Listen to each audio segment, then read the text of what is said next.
Divergentes y allegados.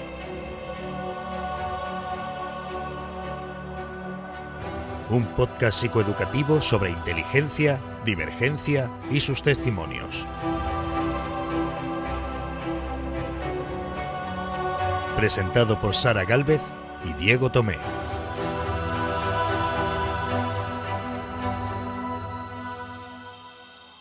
Muy buenas.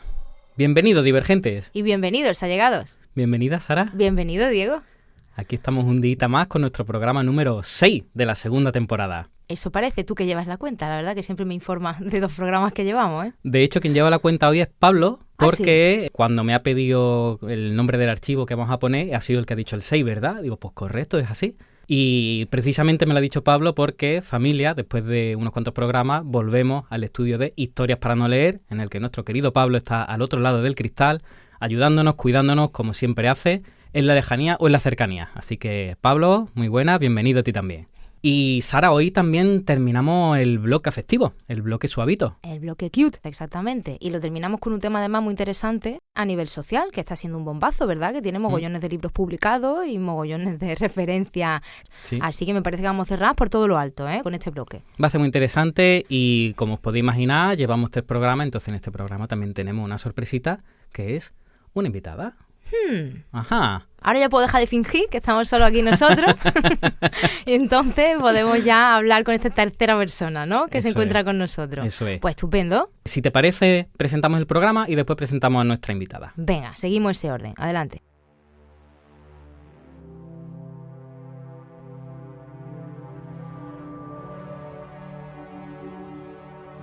En el programa de hoy, ¿qué tiene que ver hablar bajito con evitar los ascensores que huelen a perfume? La respuesta, la sensibilidad. Hoy en nuestro videoclub vamos a hablar de pingüinos y de béisbol.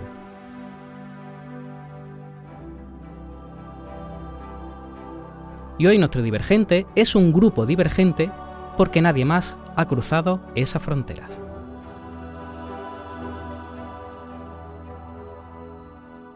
Pues sí, querida, vamos a hablar de sensibilidad. Ese es el tema, que es verdad que lo escuchamos en muchos ámbitos, con muchos apellidos, con muchas ideas que, bueno, vamos a intentar hoy desmentir, aclarar y vamos a dar forma a este concepto que en realidad es muy chulo. Y contamos, ahora sí, pues con una persona que tengo la suerte de que es mi amiga desde hace ya bastantes años. Laura, querida, bienvenida. Bienvenida, Laura. Hola, muchas gracias.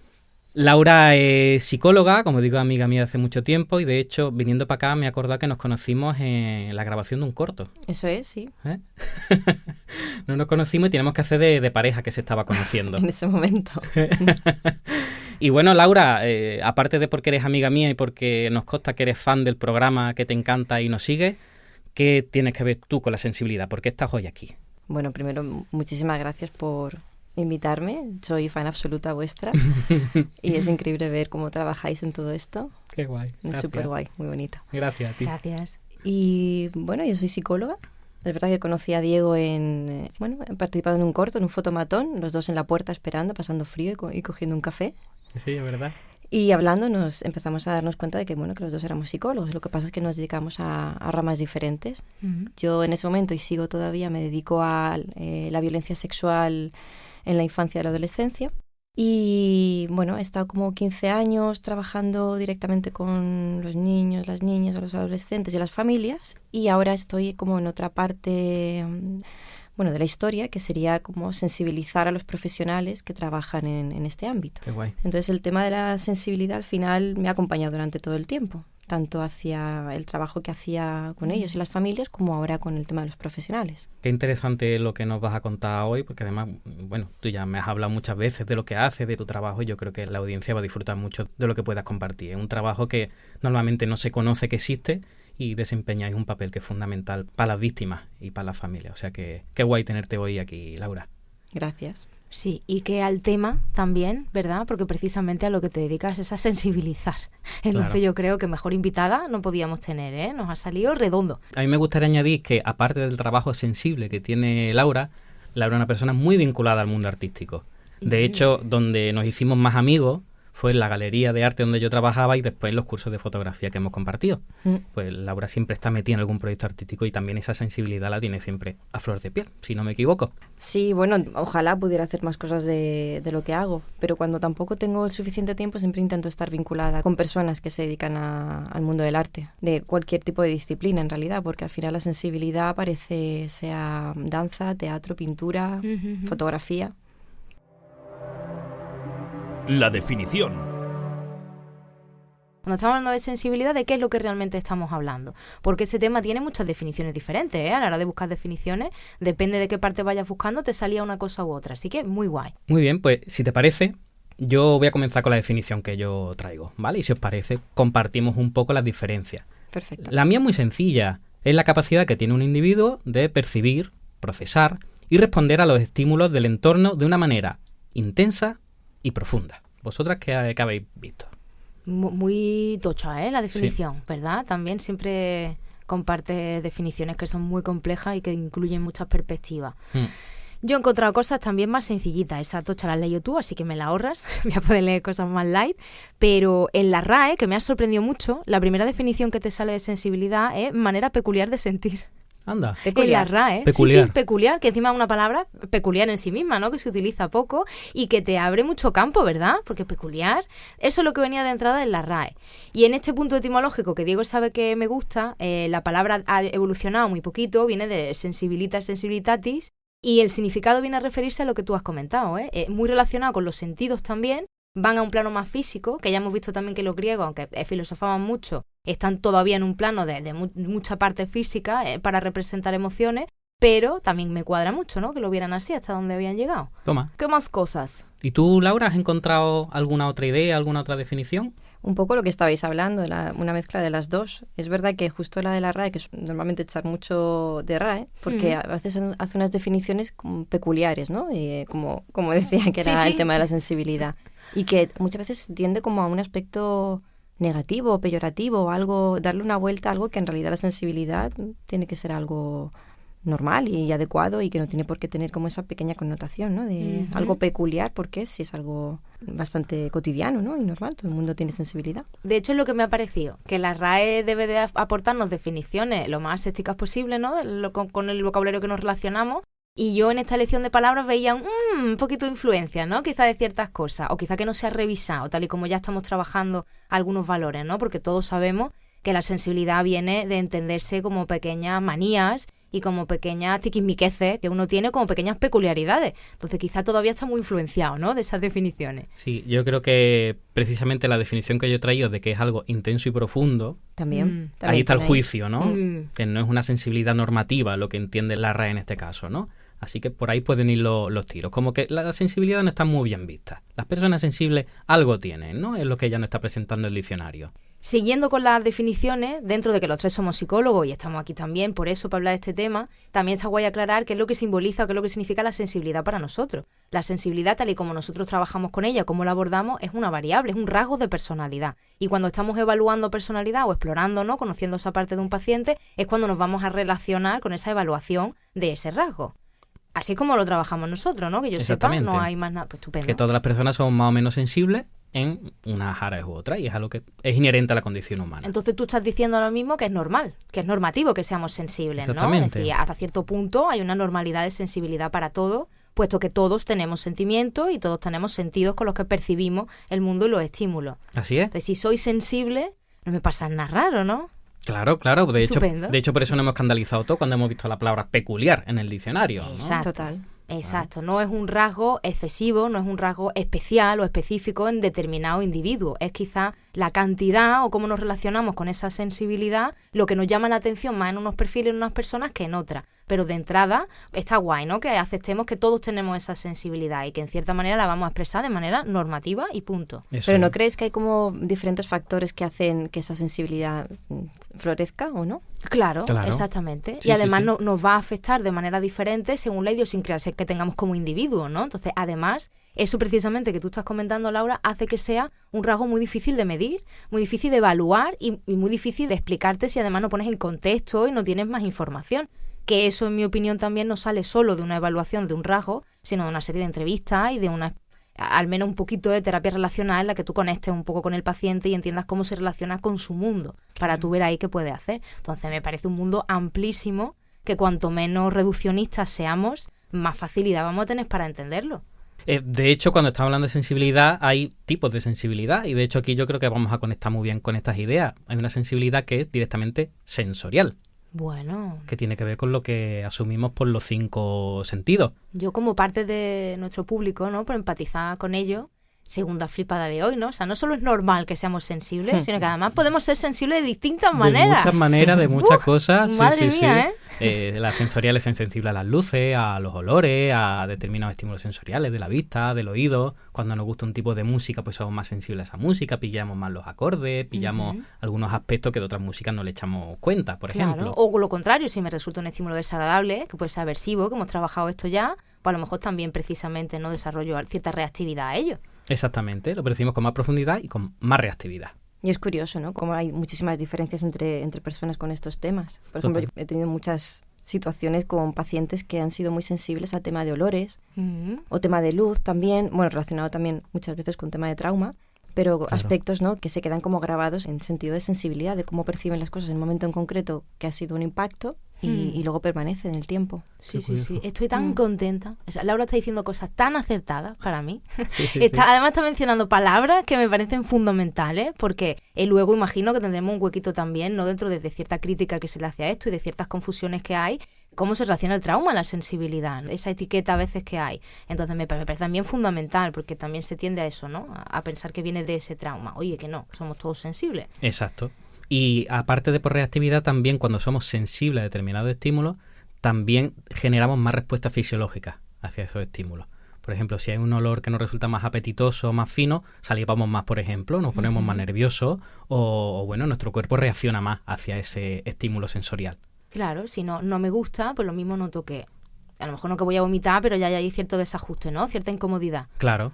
Esa es la sensorial y después tenemos una que es la que más tocamos nosotros, que es la emocional. Es la tendencia a experimentar emociones de una forma no solo más intensa, como hemos hablado, sino también más prolongada en el tiempo. Esto no solo me entristece o me alegra, sino que lo hace de una forma más profunda y más duradera.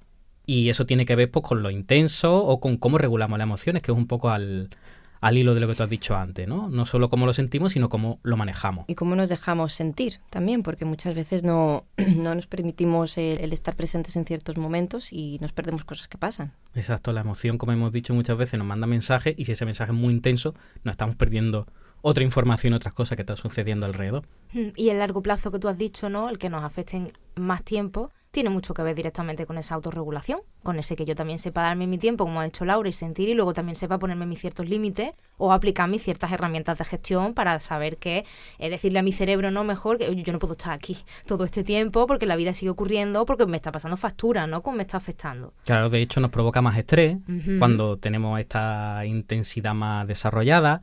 También nos provoca más agotamiento, es más cansado sentir emociones cuando tenemos esa sensibilidad más elevada. Y por otra parte, lo que tú has dicho, nos hacen falta herramientas para manejar eso. Claro que sí. Si somos más sensibles a un aspecto, tenemos que tener un apoyo o una guía para que nos ayude a lidiar con eso de una forma que eso ya sí que quizás no es tan normativo. Es tan importante el autoconocimiento en todos los casos, pero en el tema de la sensibilidad creo que es fundamental el poder enseñar a autopercibirse, a cómo regularse, a cuáles son los estímulos que quizás pueden alterar más o pueden estar provocando algún tipo de activación, como decías, que no permiten seguir desarrollándose con normalidad. Totalmente, porque si no nos sentimos mal y no sabemos por qué y metemos la pata de una forma pues desajustada, así que sí. O como tú has empezado, nos sentimos mal y no sabemos por qué y me expongo continuamente a ese mismo estímulo y cada vez que me expongo pues me siento mal y además ya desarrollamos mecanismos aversivos cuando realmente enfrentarte y conocer lo que estaba ocurriendo iba a ser muchísimo más útil. Así es. Pero también la sensibilidad emocional nos lleva a ser más resiliente. Precisamente en ese camino que ha dicho Laura, si me conozco, si me regulo, si me trabajo, ostras, pues puedo adaptarme mucho mejor no solo a esa emoción, a esa situación, sino a otras muchas parecidas. O sea que en esta parte de un superpoder también, ¿no? Que no estamos hablando de cosas desajustadillas parece, pero que también nos puede llevar a puntos muy positivos. Sí, absolutamente. Y el último tipo de sensibilidad que tengo que apuntar es la cognitiva, que precisamente es la que nos hace reflexionar en profundidad sobre experiencias, sobre pensamientos y sobre las propias sensaciones, que es una que lo encontramos de una forma u otra mucho en nuestro colectivo de las altas capacidades. Justo eso estaba pensando. Digo, voy a hacer ahora mi aportación de decir, y especialmente esta, pues las altas capacidades deben de aprender a manejarla, ¿no? Porque con esta profundidad cognitiva que hemos comentado ya que tienen, también estando unido, ¿no?, a esta sensibilidad que a veces también presentan, pues es un bombazo muchas veces, ¿no?, comprender determinadas situaciones. Claro, correlaciona con rumiaciones, correlaciona con pensamientos complejos, abstracciones y además repetitivos, machacones, en bucle. Y ahí ya correlacionamos con una autoestima bajita, ¿no? Y egos un poquito dañados. En fin, que se te puede montar una buena, ¿no?, si nos estancamos ahí en sensibilidad, ¿no?, en cómo estamos gestionando ese aspecto de nosotros. Así es. Puede aparecer también en esos casos apatía o estar más cansados o... Claro. Porque llevas esa carga tan constante de rumiación y de... Totalmente, porque si estamos constantemente en eso, al final está ese agotamiento que hemos mencionado antes, ¿no? Si no tenemos otra herramienta para gestionarlo y lidiarlo, pues claro, al final nos satura y se traduce en esa indefensión de la que tú hablas, ¿no? Llega un punto en el que ¿qué hago con todo esto? Es que no puedo hacer nada, me agoto, me pierdo ahí, sí, apatía, desinterés. Sí, inapetencia, porque ya es verdad que no les apetece y no les apetece tampoco hacer otras cosas, porque ¿para qué? Y volvemos a esa rumiación, ¿no? Si esto no va a cambiar, si esto va a seguir así, si es que yo no lo entiendo o demás, ¿no? El otro día un paciente en consulta se refirió a esta sensación de sensibilidad cognitiva como niebla. Wow. Que tiene una niebla constante, que él ya no sabe ni dónde empieza, dónde termina, pero cuando se mete no puede salir de ella. Y es algo claramente cognitivo, pero a nivel físico es agotador. Claro. Súper descriptiva la imagen, Sí. ¿eh? A que sí, ¿verdad? Son muy visuales, ¿verdad? Nuestros perfiles de altas capacidades. Sí. Y vemos además, Laura, que esa visualización los ayuda muchísimo. Porque por lo menos tienen la oportunidad de verse, ¿no?, en ese privilegio de estar con Diego, de estar con cualquier terapeuta que te eche una mano o un amigo, y lo puedes expresar, lo puedes comunicar. Entonces ya le estás dando forma, ya le estás poniendo un sitio, y si encima das con una persona que lo entiende, que te acerque un poquito más a lo que te hace falta, es que es brutal, ¿eh? Como a pesar de que no saben, ¿eh? Cómo van a afrontar o qué van a hacer. Al hilo de esto, fijaros cómo presenta a Laura con esta parte artística. Pero es verdad que en terapia, cuando me dicen este tipo de imágenes, este tipo de descripciones, yo disfruto unos niveles estéticos que me fascinan. Cuando dicen niebla, digo, es que claro, es que lo has explicado mucho mejor que yo te lo podría haber desarrollado con el concepto que yo tengo en mente. Te plantea esa imagen, esa sensación y ya lo tengo. Con el trabajo con niños, y niños también a veces que les resulta muy complicado el manejo de las emociones o cómo expresar lo que están sintiendo, porque son emociones que para ellos son negativas, porque vienen de sucesos negativos, entonces no saben bien cómo manejar. Sí, es muy útil el uso de metáforas o el uso de imágenes para poder un poco sacar, ¿no?, esa emoción y ponerla en una imagen, ¿no?, y que te transmita realmente la sensación que puede estar teniendo. Qué guay. Cuando yo empecé a ser psicólogo, yo recuerdo que atendía en la salita de mis padres, tenía solo 2 pacientes, un niño y un adulto. Y recuerdo que me empecé en que yo no quería utilizar metáforas porque es una forma muy simple de ver la realidad y yo quería expresarme lo suficientemente bien. Pero bueno, eso era una cosa de ego. En el momento que empecé a utilizar metáforas y la gente conecta más con la metáfora que con la explicación que tengo, ahí está también esa sensibilidad, ¿vale? Sí. Porque tampoco funcionan las mismas metáforas con todos los pacientes. Tienes que tener un repertorio para que conecte precisamente con su sensibilidad. Claro. Exacto. Y además eso es una parte... no redundante, pero muy sensible en nuestro trabajo en concreto con la atención específica en las altas capacidades, porque necesitan ciertas metáforas concretas. Necesitan que tú seas capaz de transformar esa información en algo que en el código en el que ellos están pensando, en el que están acostumbrados a pensar, les cuadre. Entonces también saber conectarte con eso es difícil, y que ellos acojan va a ser siempre mucho más fácil si les cuadra, ¿no?, lo que está pasando. Y tiene mucho que ver sobre todo con eso, insisto, con conocer al paciente y saber un poco por dónde va y cómo te puedes ajustar. Pero es una tarea ardua, una cosa retadora. Ardua. Y mientras hablamos de esto, quería preguntaros si vosotras pensáis si la sensibilidad sirve para algo, si tiene alguna función evolutiva o adaptativa o algo de eso. Porque estamos hablando de cosas como que molan, pero ¿realmente es útil? Yo creo que sí. Uh-huh. Yo también creo que sí, incluso los 3 tipos que han mencionado. A mí me parece, por un lado, un fenómeno muy adaptativo, porque si lo sabemos manejar, te sirve bastante para tú poder conectarte mejor con lo que está ocurriendo, por no repetir el autoconocimiento y demás. Y también fíjate por dónde me parece que es un mecanismo totalmente preventivo, totalmente defensor de nosotros mismos, ¿no? Es decir, hay una parte de mí que sí que sabe cómo soy, sí que intenta que yo entienda quién soy y conecte con eso que soy. Entonces me parece que la sensibilidad también me alerta de, oye, esto te duele, ¿eh? Oye, esto te molesta, te carga, esto vas a tener que averiguar además por qué, porque a lo mejor no es simplemente el sonido y ya, a lo mejor está conectado con otras cosas o relacionado con otro tema que quizá a mí me importe de otra forma. Entonces me parece también que es muy interesante escucharla. En todos los niveles, como has comentado, estoy totalmente de acuerdo con lo que ha dicho. Incluso a nivel físico, ¿no? Puede estar siendo señales no solamente de algo perceptivo a nivel emocional, sino también a algo físico de algún tipo de trastorno o enfermedad física, no mental, me refiero. Por ejemplo, lo que comentaba también de esto me gusta, esto no me gusta, conecto con esto, no conecto con esto, voy por este camino o no.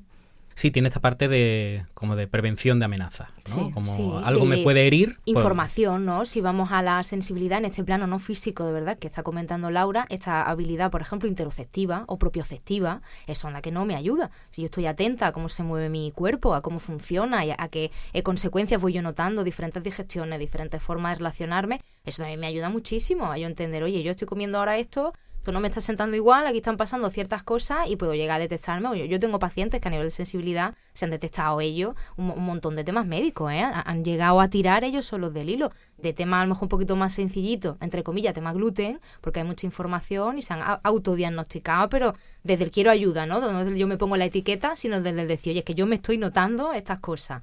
Y otros procesos también que vamos a ver, como por ejemplo la misofonía. Claro. Es decir, yo tengo también pacientes que directamente, oye, yo tengo misofonía. Y es como, bueno, hay una observación de ti, hay un prestar atención, hay un querer llegar a conclusiones. Yo creo que sin esa sensibilidad, en fin, ojalá viniera la gente y te dijera, oye, tienes esto, te pasa aquello, te observo tal cosa, yo que tú reflexionaría en esta dirección, pero yo creo que al fin y al cabo, como no seamos observadores con nosotros mismos y aprovechemos esa sensibilidad, lo tenemos también más difícil. Ahora después tenemos un apartado para los ejemplos, pero que se me están viniendo a la cabeza algunos que no tenía en mente y digo que son maravillosos. A tope, ejemplo a tope, claro que sí. También tiene una parte social. Esto de la sensibilidad. Si yo soy sensible a lo que pasa a mi alrededor, me puedo adaptar mejor al medio, me puedo relacionar mejor con las personas con las que tengo que entrar en contacto. Así que esa adaptación también es contextual, social. Ya ves. Y si la unimos con la empatía, flipamos. Claro. Flipamos a bien y a dolor también, ¿no? Es una cosa... Combo. Es un paquete.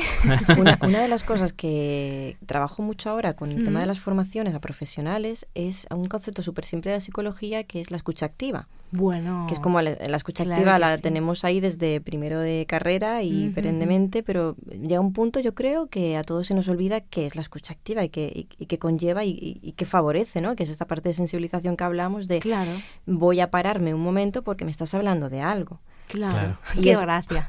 Claro, y a veces es como, bueno, están muchas tareas, bueno, los profesionales a veces de tema de atención primaria están saturados y es verdad que a veces que tienen que hacer millones de cosas a la vez que estar atendiendo a alguien.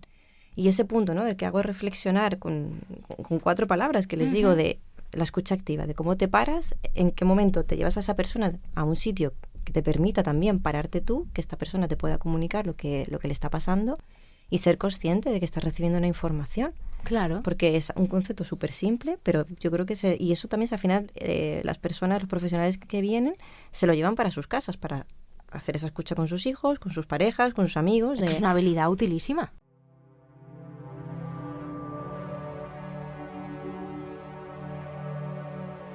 Y hemos hablado de sensibilidad, pero queridos oyentes, Sara y yo, que llevamos queriendo hablar de un tema, yo creo Estamos que... exhortando fuera del micrófono, ¿eh? Sí. Vamos a decir la verdad, ¿eh? Que este tema nos vamos a poner un poquito intenso. Sí, nos acompaña desde hace mucho tiempo, yo creo que de los comienzos del podcast, que queríamos encontrar un hueco para hablar de esto. Sí. Y queremos hablar del concepto de personas altamente sensibles. PAS para todos, porque además ya vamos con la etiqueta de PAS, ¿eh? Es muy conocida.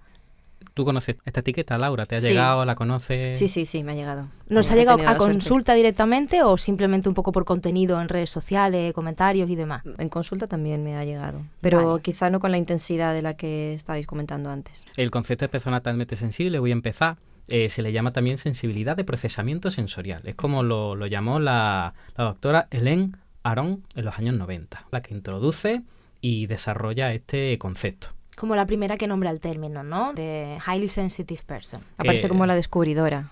Exactamente. Sí. Mira lo que me he encontrado. Como culturilla científica psicológica hay 2 grandes formas de descubrir o presentar conceptos psicológicos, o bien mediante experimentación o bien desde el estudio de casos. Yo me expongo repetidamente a unos casos, entonces yo voy sacando unas conclusiones, que en la práctica clínica es de lo más común, ¿no? Nosotros cuando hablamos aquí de conclusiones de altas capacidades, son investigaciones, pero suele venir también de nuestra práctica, que vemos regularidades, generalidades. Pues entonces la doctora Aron, pues ella encuentra un patrón, encuentra una serie de rasgos que encajan en cierta medida con lo que hemos dicho, ¿no? Mucha sensibilidad sensorial, que se procesa la información de forma profunda, independientemente de la inteligencia, indica ella, mucha empatía, sensibilidad emocional, reactividad, contagio emocional. Y también señala la necesidad de tener tiempo a solas. Ah, sí, es verdad. Esa ha sido también la que más me ha llamado la atención a mí. Establece que quienes presentan el rasgo en estos niveles pues tienen una forma particular de interpretar la realidad, de sentirla, de procesarla, y que por ello pues se merece un trato específico, una vivencia específica y una comprensión específica del mundo. Un poco por ahí van los tiros. Yo me apunté una definición que era, en resumencillo, mucho de lo que tú has dicho: sistema nervioso o neurosensorial que percibe y procesa, que esta es la parte que me interesa, más información sensorial simultánea. ¿Qué pasa desde cómo lo vemos nosotros? Y empezamos ya un poquillo, que esto ha generado un fenómeno social importante de muchas personas que por diferentes motivos se han visto representadas en este tipo de ítems mediante los que tú evalúas la alta sensibilidad, que bueno, que también es para mirarlos, ¿no? Que hablaremos un poquito de eso también. Y entonces ha empezado a haber mucho etiquetado y además mucho autoetiquetado. De yo me lo leo en un TikTok, de yo hago la encuesta en Instagram o en X o lo que sea, y ya esto es lo que me pasa, y eso empieza a formar una vertiente de identidad y de definición en mi vida, que además yo voy poniendo por delante a los demás. De a mí no me puedes hablar así porque soy paz. O es que esto yo no lo puedo hacer de esta manera porque soy paz. Es una cosa que mal, porque nos está frenando en avance en otro sentido, y que además nosotros vemos mucho en consulta, que es por lo que lo queríamos traer, que es un valor con el que nos tenemos que pelear muchas veces. De vale, oye, yo no te digo que no haya una sensibilidad que haya que gestionar y que haya que educar, pero no podemos tratarlo como una patología, como un trastorno y como una identificación siquiera, ¿no? Como este punto de las altas capacidades.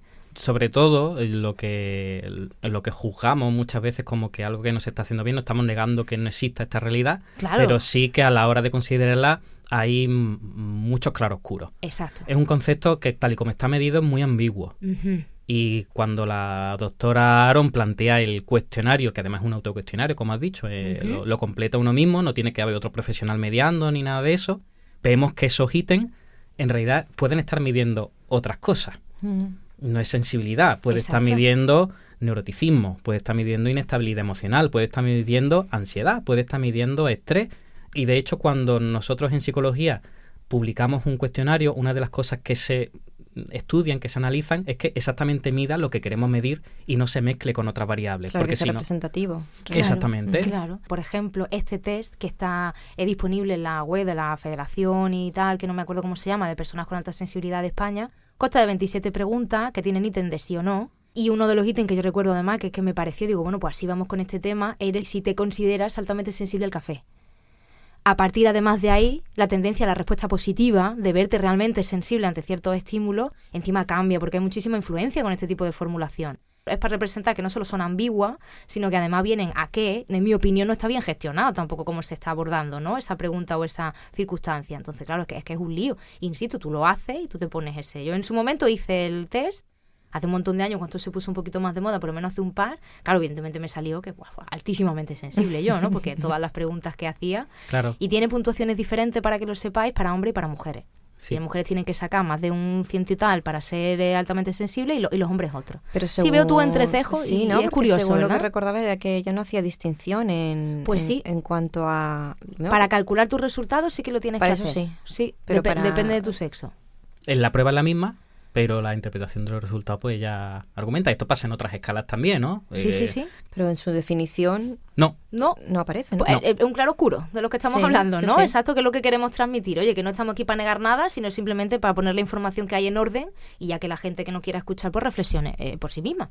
claro. Además, el cuestionario presenta otro rasgo que es paradójico, que es sensibilidad. Es muy sensible, con muy poco que conteste, con muy poco que identifique, salen puntuaciones muy altas, como a dice eso me Sara. refiero, exacto. ¿Vale? Y además hay mucha deshabilidad social, porque hay algunos ítems, no me la acuerdo, pero es como que si te interesan las cosas más que al resto de la gente, o si piensas más profundidad ¿Cómo en los mides temas que te eso? interesan. Es que es tan complicado, es una medición de una emoción, porque... Exacto. Un rasgo de Exacto. personalidad. Sí, Ella argumenta que es un rasgo, sin embargo que hay otra incoherencia. Si es un rasgo, ¿cómo lo utilizo como si fuera una patología? Porque eso es el límite que está hablando Sara. Al final, yo considero que si una persona con una patología, con una necesidad, con una discapacidad, pues entiendo que sí, que me toca adaptar porque por capacidad no puede demostrar Sí, hay determinado. una limitación real, ¿no? Exactamente, pero realmente si es un rasgo, como si yo te dijera, es que soy introvertido, no me hable de esta manera porque proceso las cosas de una forma más personal, o no, es que soy más abierto a la experiencia, así que por favor nútreme de más experiencia en Me esta encanta charla la que estamos idea teniendo. de que te presentes y te describas así, ¿no? Claro, pero de este ridículo en realidad es esto, ¿no? Sí, sí, exactamente, es lo que estamos hablando, pero lo vemos en esos ejemplos y nada, ha ido gente que se me ha presentado así, que ha sido como, oye, Sara, esta es Tala, pues Sara es psicóloga, pues yo soy Paz. Y es como, y pues yo soy muy abierto a la experiencia, ¿no? Que lo acabo de ver igual, ¿no? En ese sentido. Y digo, ¿tú eres Power? Digo, pues estupendo, ¿no? Yo qué sé. Y el problema donde va es que precisamente en esa concepción ambigua nos estamos perdiendo que realmente hay otras patologías y hay otras condiciones que están pasando desapercibidas y que no se están tratando. Exacto. Y que además, en mi opinión, desgraciadamente, la mayor parte de estos ítems y de diferentes evaluaciones, incluso textos que hay, libros sobre el tema de la sensibilidad, estamos hablando de ansiedad. Sí. ¿Es verdad? Entonces, además, se está pasando por alto que la ansiedad hay que trabajarle, que va de otra manera, y que no estamos ubicando entonces ni siquiera la sensibilidad. O sea, estamos aquí por sensibilidad, y te estoy diciendo que soy paz porque le quiero dar prioridad a la sensibilidad, pero nada de lo que más o menos me estáis midiendo, me estáis dando, se está trabajando, al final está teniendo que ver con ese autoconocimiento que ha dicho Laura, con ese tener un poquito más de información, manejarme, tener herramientas para nada, ¿no? Como Diego ha dicho, yo veo mucho uso patológico de la situación. La gente lo vive como una patología que no puede evitar. Yo tengo muchos pacientes que utiliza además esa razón para no ir a diferentes tipos de entornos sociales, que bueno, que está estupendo que no vayas, pero que sea por una motivación que esté más acorde a cierta salud mental, o que tú, si tú quieres realmente alcanzar eso, entiendas que lo puedes ir trabajando un poco. Y también para diferentes puestos de trabajo, que yo también respeto y entiendo que si tienes que mantener un puesto de trabajo que por tu sensibilidad te afecta mucho, yo considero que eso importa, que se puede defender y se puede de alguna manera utilizar para que tú consigas un entorno de trabajo mejor, genial. Pero argumentándolo como una patología me parece además fatal, ¿eh? Al final es como generar una angustia extra, exacto, ¿no? Además yo los veo angustiadísimos porque eso les pasa y es algo patológico, tal y como lo viven, no lo van a poder evitar. Se ven así delimitados y muchos de ellos, además, al encontrar la etiqueta de paz, me parece muy curioso. Es una de las pocas etiquetas que yo veo que no está generando además una pertenencia positiva. Porque es verdad que por pertenencia ellos enganchan.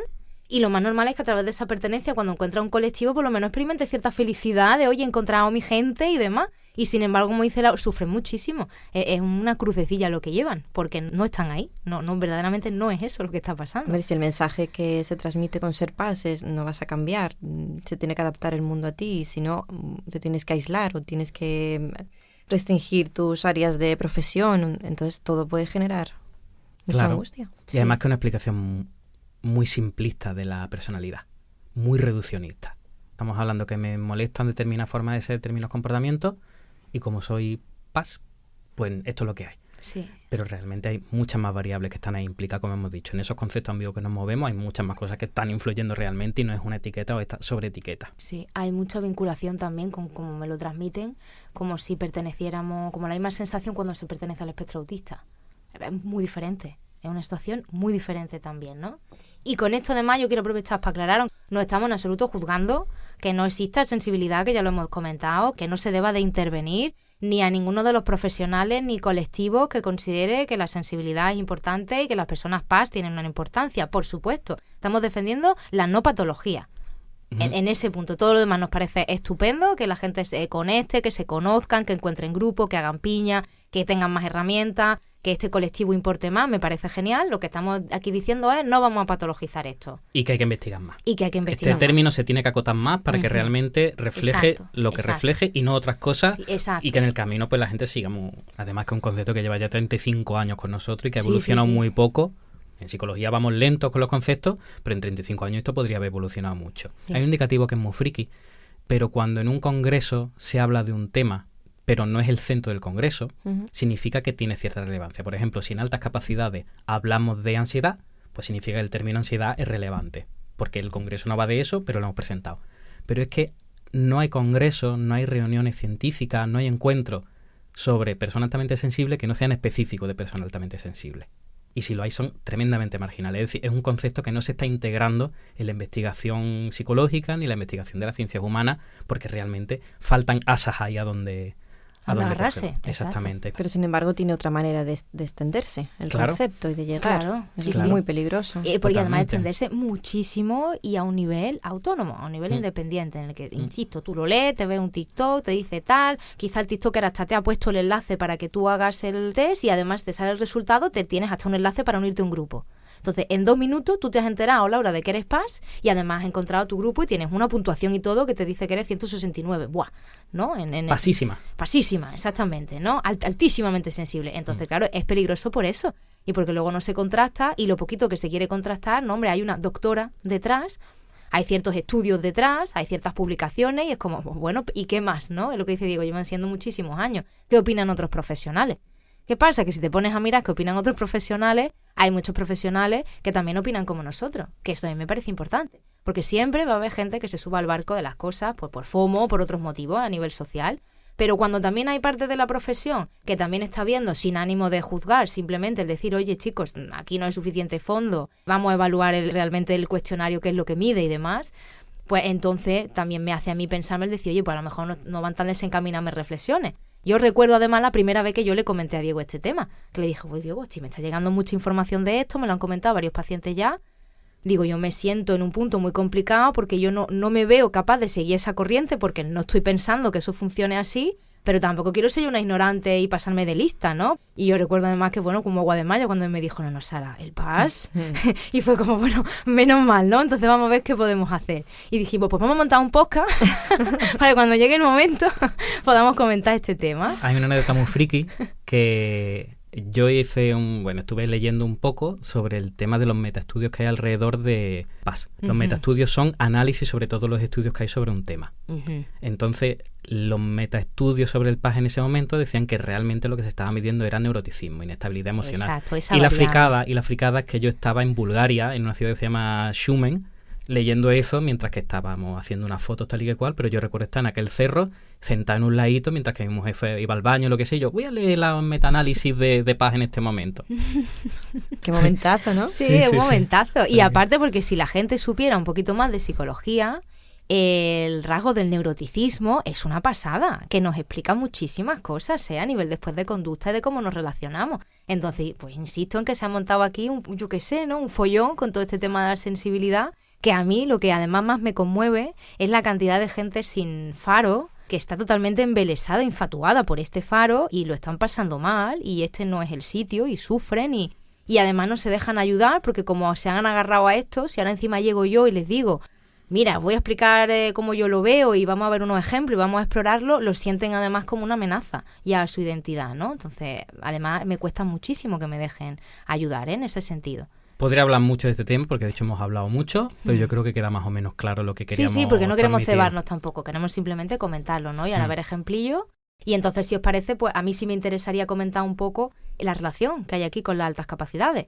Porque precisamente en esa conversación que yo he comentado, que tuve con Diego, lo que yo quería realmente transmitirle es todas estas personas que a mí me han dicho que presentan alta sensibilidad y que para ellos justifica todos estos pequeños ítems o estas pequeñas consultas o malestares o sufrimientos, lo que yo pienso realmente es que presentan altas capacidades y que esa sensibilidad, porque ya hemos comentado que la inteligencia es 360 grados, eso nos pilla sensibilidad evidentemente en el desarrollo, y que esa parte de esa sensibilidad junto con otro montón de valores es lo que está generando que ellos no estén sabiendo gestionar esa situación.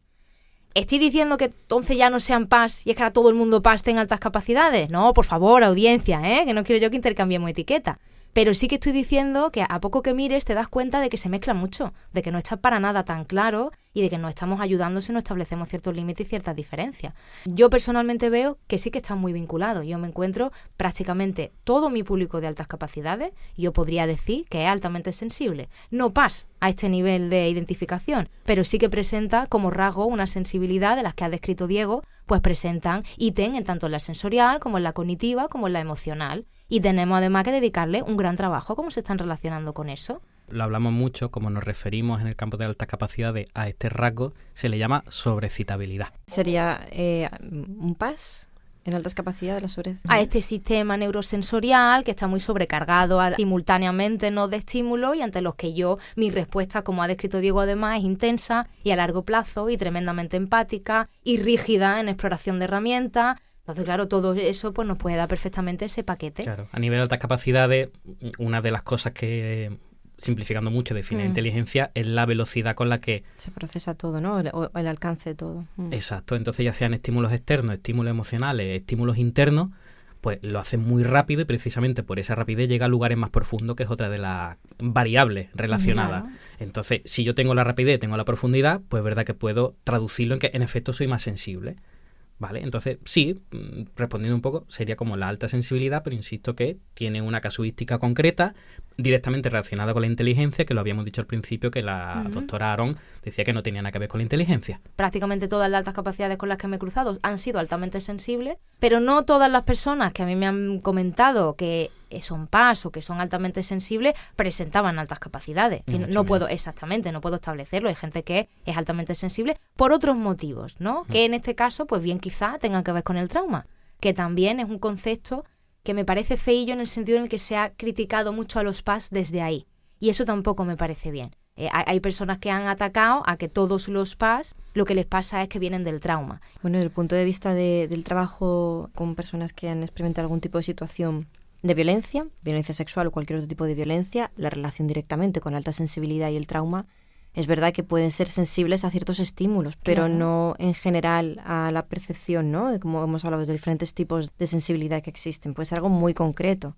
Y también, por ejemplo, comentabas, ¿no? Creo que fuera al principio, que porque haya experimentado un trauma no tiene por qué tener una manera de funcionar diferente en ciertos aspectos o de ser tratado en diferentes aspectos porque haya experimentado un trauma. De hecho, es algo que siempre lo trabajamos con las familias. Claro. Que no hay que aislar porque haya experimentado ese trauma, tener un trato diferente. Sí que va a haber una necesidad de una adaptación, conllevamos una serie de tiempo y también una regulación y una atención a nivel psicológica, pero no tiene por qué etiquetarse de por vida ese trauma con una afectación a nivel de sensibilidad o a nivel de relacionarse con el mundo para siempre. Claro, en ese sentido lo que yo estoy entendiendo es que no es tanto un rasgo de personalidad, esa sensibilidad que tú hablas del trauma, sino que está más vinculado a un contexto, una situación, claro, que es pasajero en el sentido que está directamente vinculado con el suceso, con... O comentaba al principio tema dolores, o más sensitivo a nivel de percepción, a nivel emocional también hay una serie de pensamientos o una cognición, pero no en general a la luz o a cualquier estímulo, ¿no? Claro, que es lo muy que concretas. Defendían estos detractores, ¿no? Claro, que eso tampoco es así. Es muy reduccionista. Claro, y entonces ya más bombo que se le da a la situación y más detractores que hay, y al final, en mi opinión, está todo el mundo equivocado ahí, o por lo menos desubicado, ¿eh? Ni se está ubicando bien el trauma, ni la sensibilidad, ni otros rasgos que nos están pasando desapercibidos, y todo el mundo se está peleando a ver quién lleva razón y a ver quién siente más. Y siempre teniendo el concepto de sentir como algo negativo.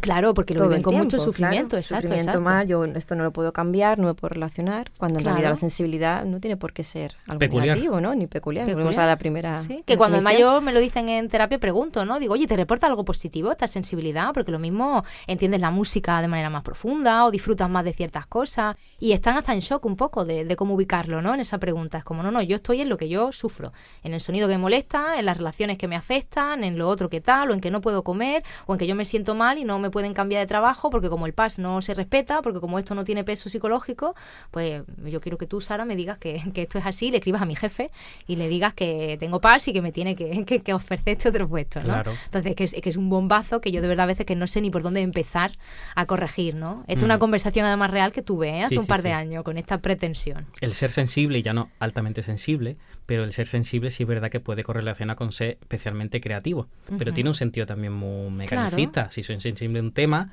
puedo absorber más información de un tema porque presto más atención a un tema, entonces tengo más mejunje con el que trabajar, con el que producir, con el que imaginar. Entonces desde ahí sí, pero desde otro punto no tiene otro sentido, ¿no?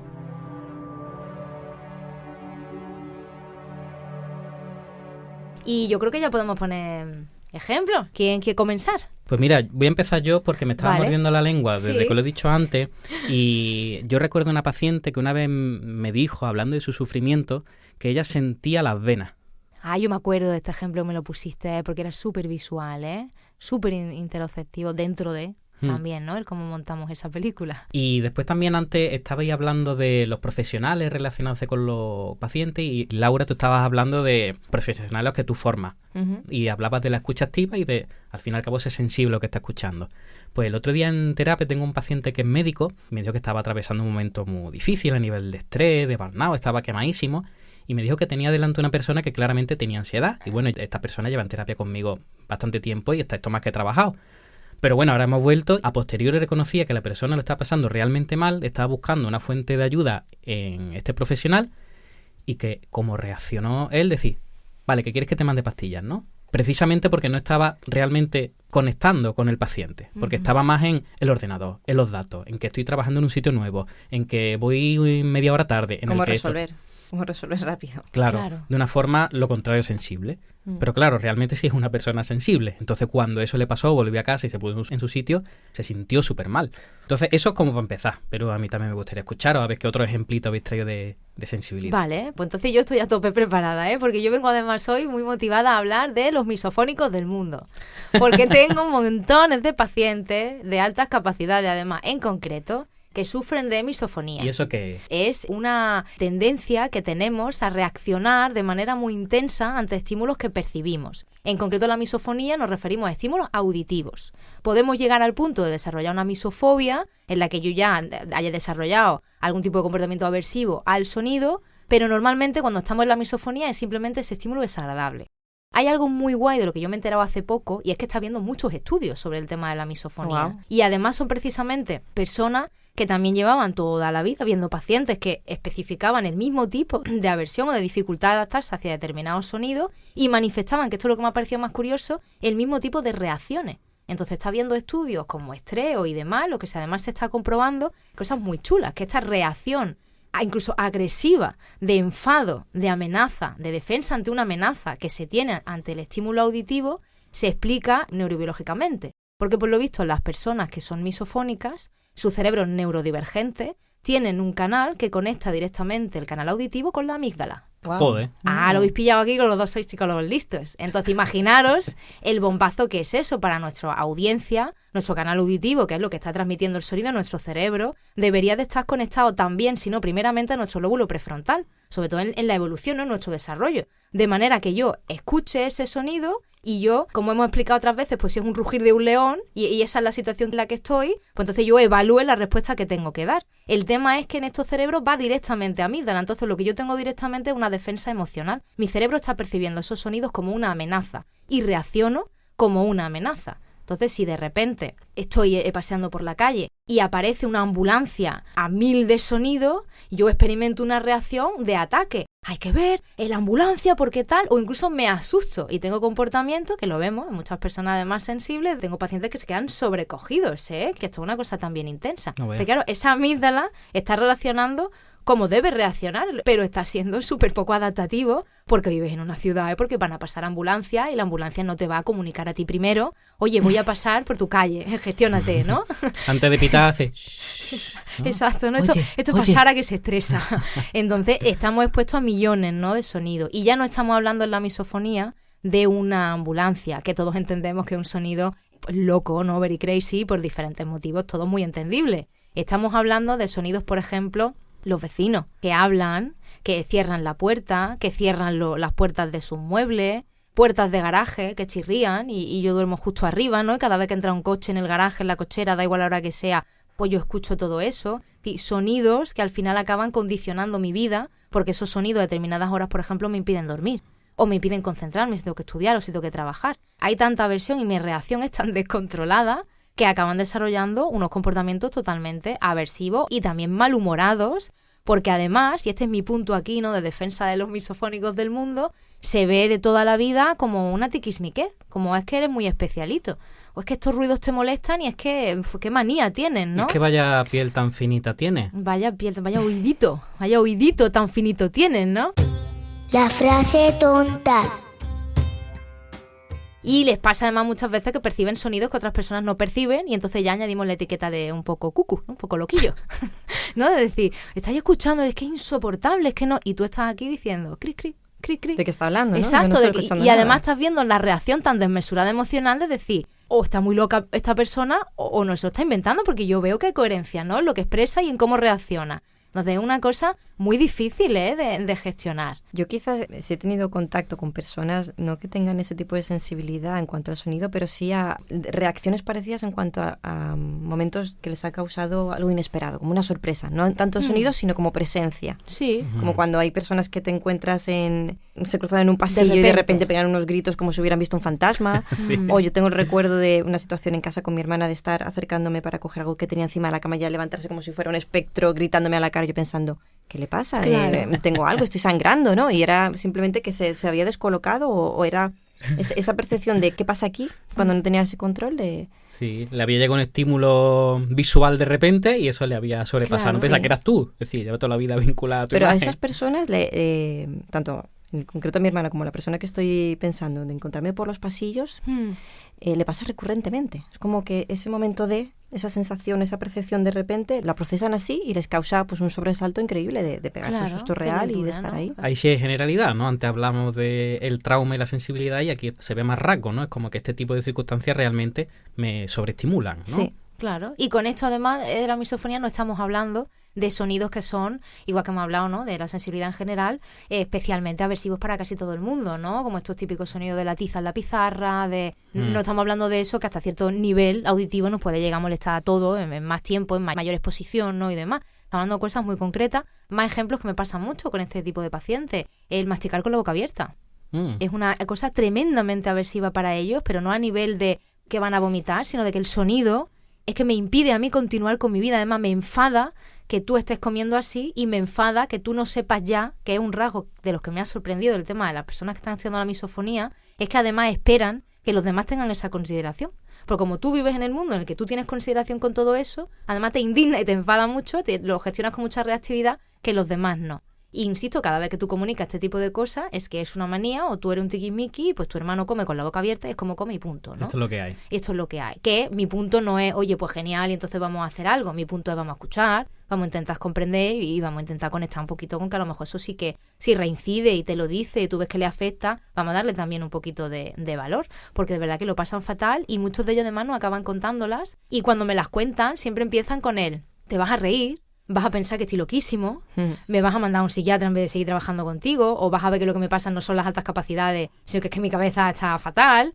Y cuando me lo dice, ha habido como un común de yo escuchar estos ítems, estos estímulos. Y entonces, que es lo que os quería también compartir, maravillosamente, hace muy poco, hace como un mes o así, me crucé en un podcast con una muchacha maravillosa, además psicóloga, muy bien formada, con unos estudios geniales, que se llama Celia Incio del Río, que directamente además la podéis encontrar como Celia Misofonía.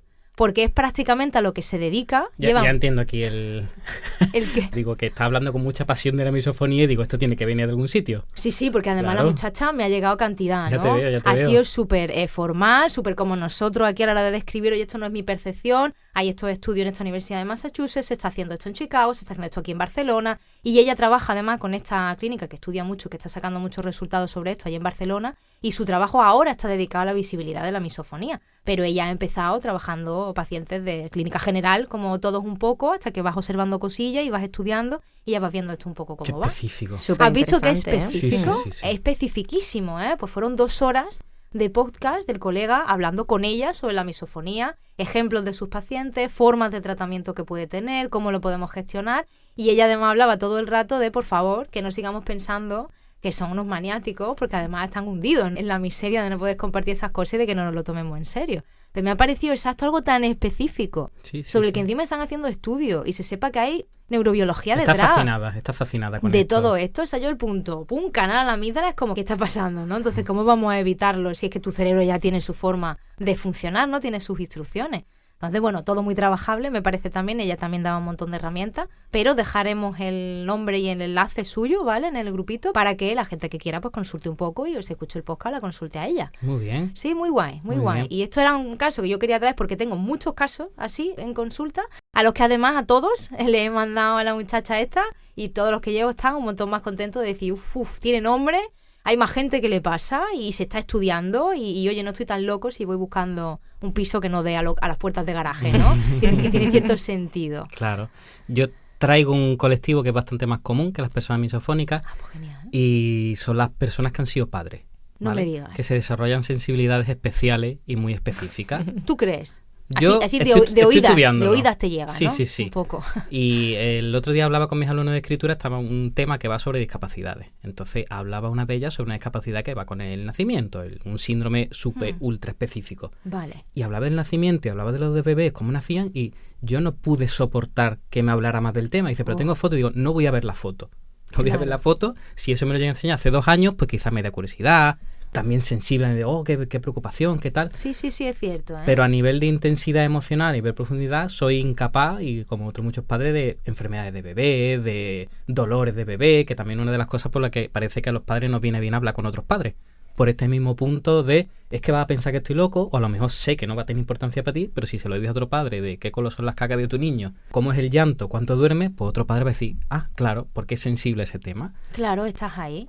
Yo veo además que no solo eres sensible a ese tema, sino que has desarrollado, ¿no?, tu exceso también de sensibilidad para otras cosas por tener ese bebé. Porque Diego y yo, por ejemplo, hemos consumido mucho contenido, un poquito, no gore quizá, pero un poquito de terror, ¿no? De cosas que gore nosotros no. Tenía que ver con este tema. Bueno, pero digo la partecilla, a veces hemos visto cosas que tienen que ver con los embarazos y los bebés y las cosas demoníacas un poco. No, y entonces yo directamente había mucho contenido ya que consumía que le decía, Diego, esto no es para ti. No lo puedes ver. Que además me preguntaba tal y digo, mira, no, está embarazada hasta de esta manera, pasan estas cosas, tú esto no lo puedes ver. Y además es que era realmente aversivo, o sea que nada más al principio me decía, bueno, cuéntame un poco y ya veo yo. Y ya empezaba yo, era como que no, yo no estoy en ese momento, ¿no? Y además eso ha sido casi de repente, de muy poquito tiempo de embarazo y ya desarrollar esa sensibilidad, ¿eh?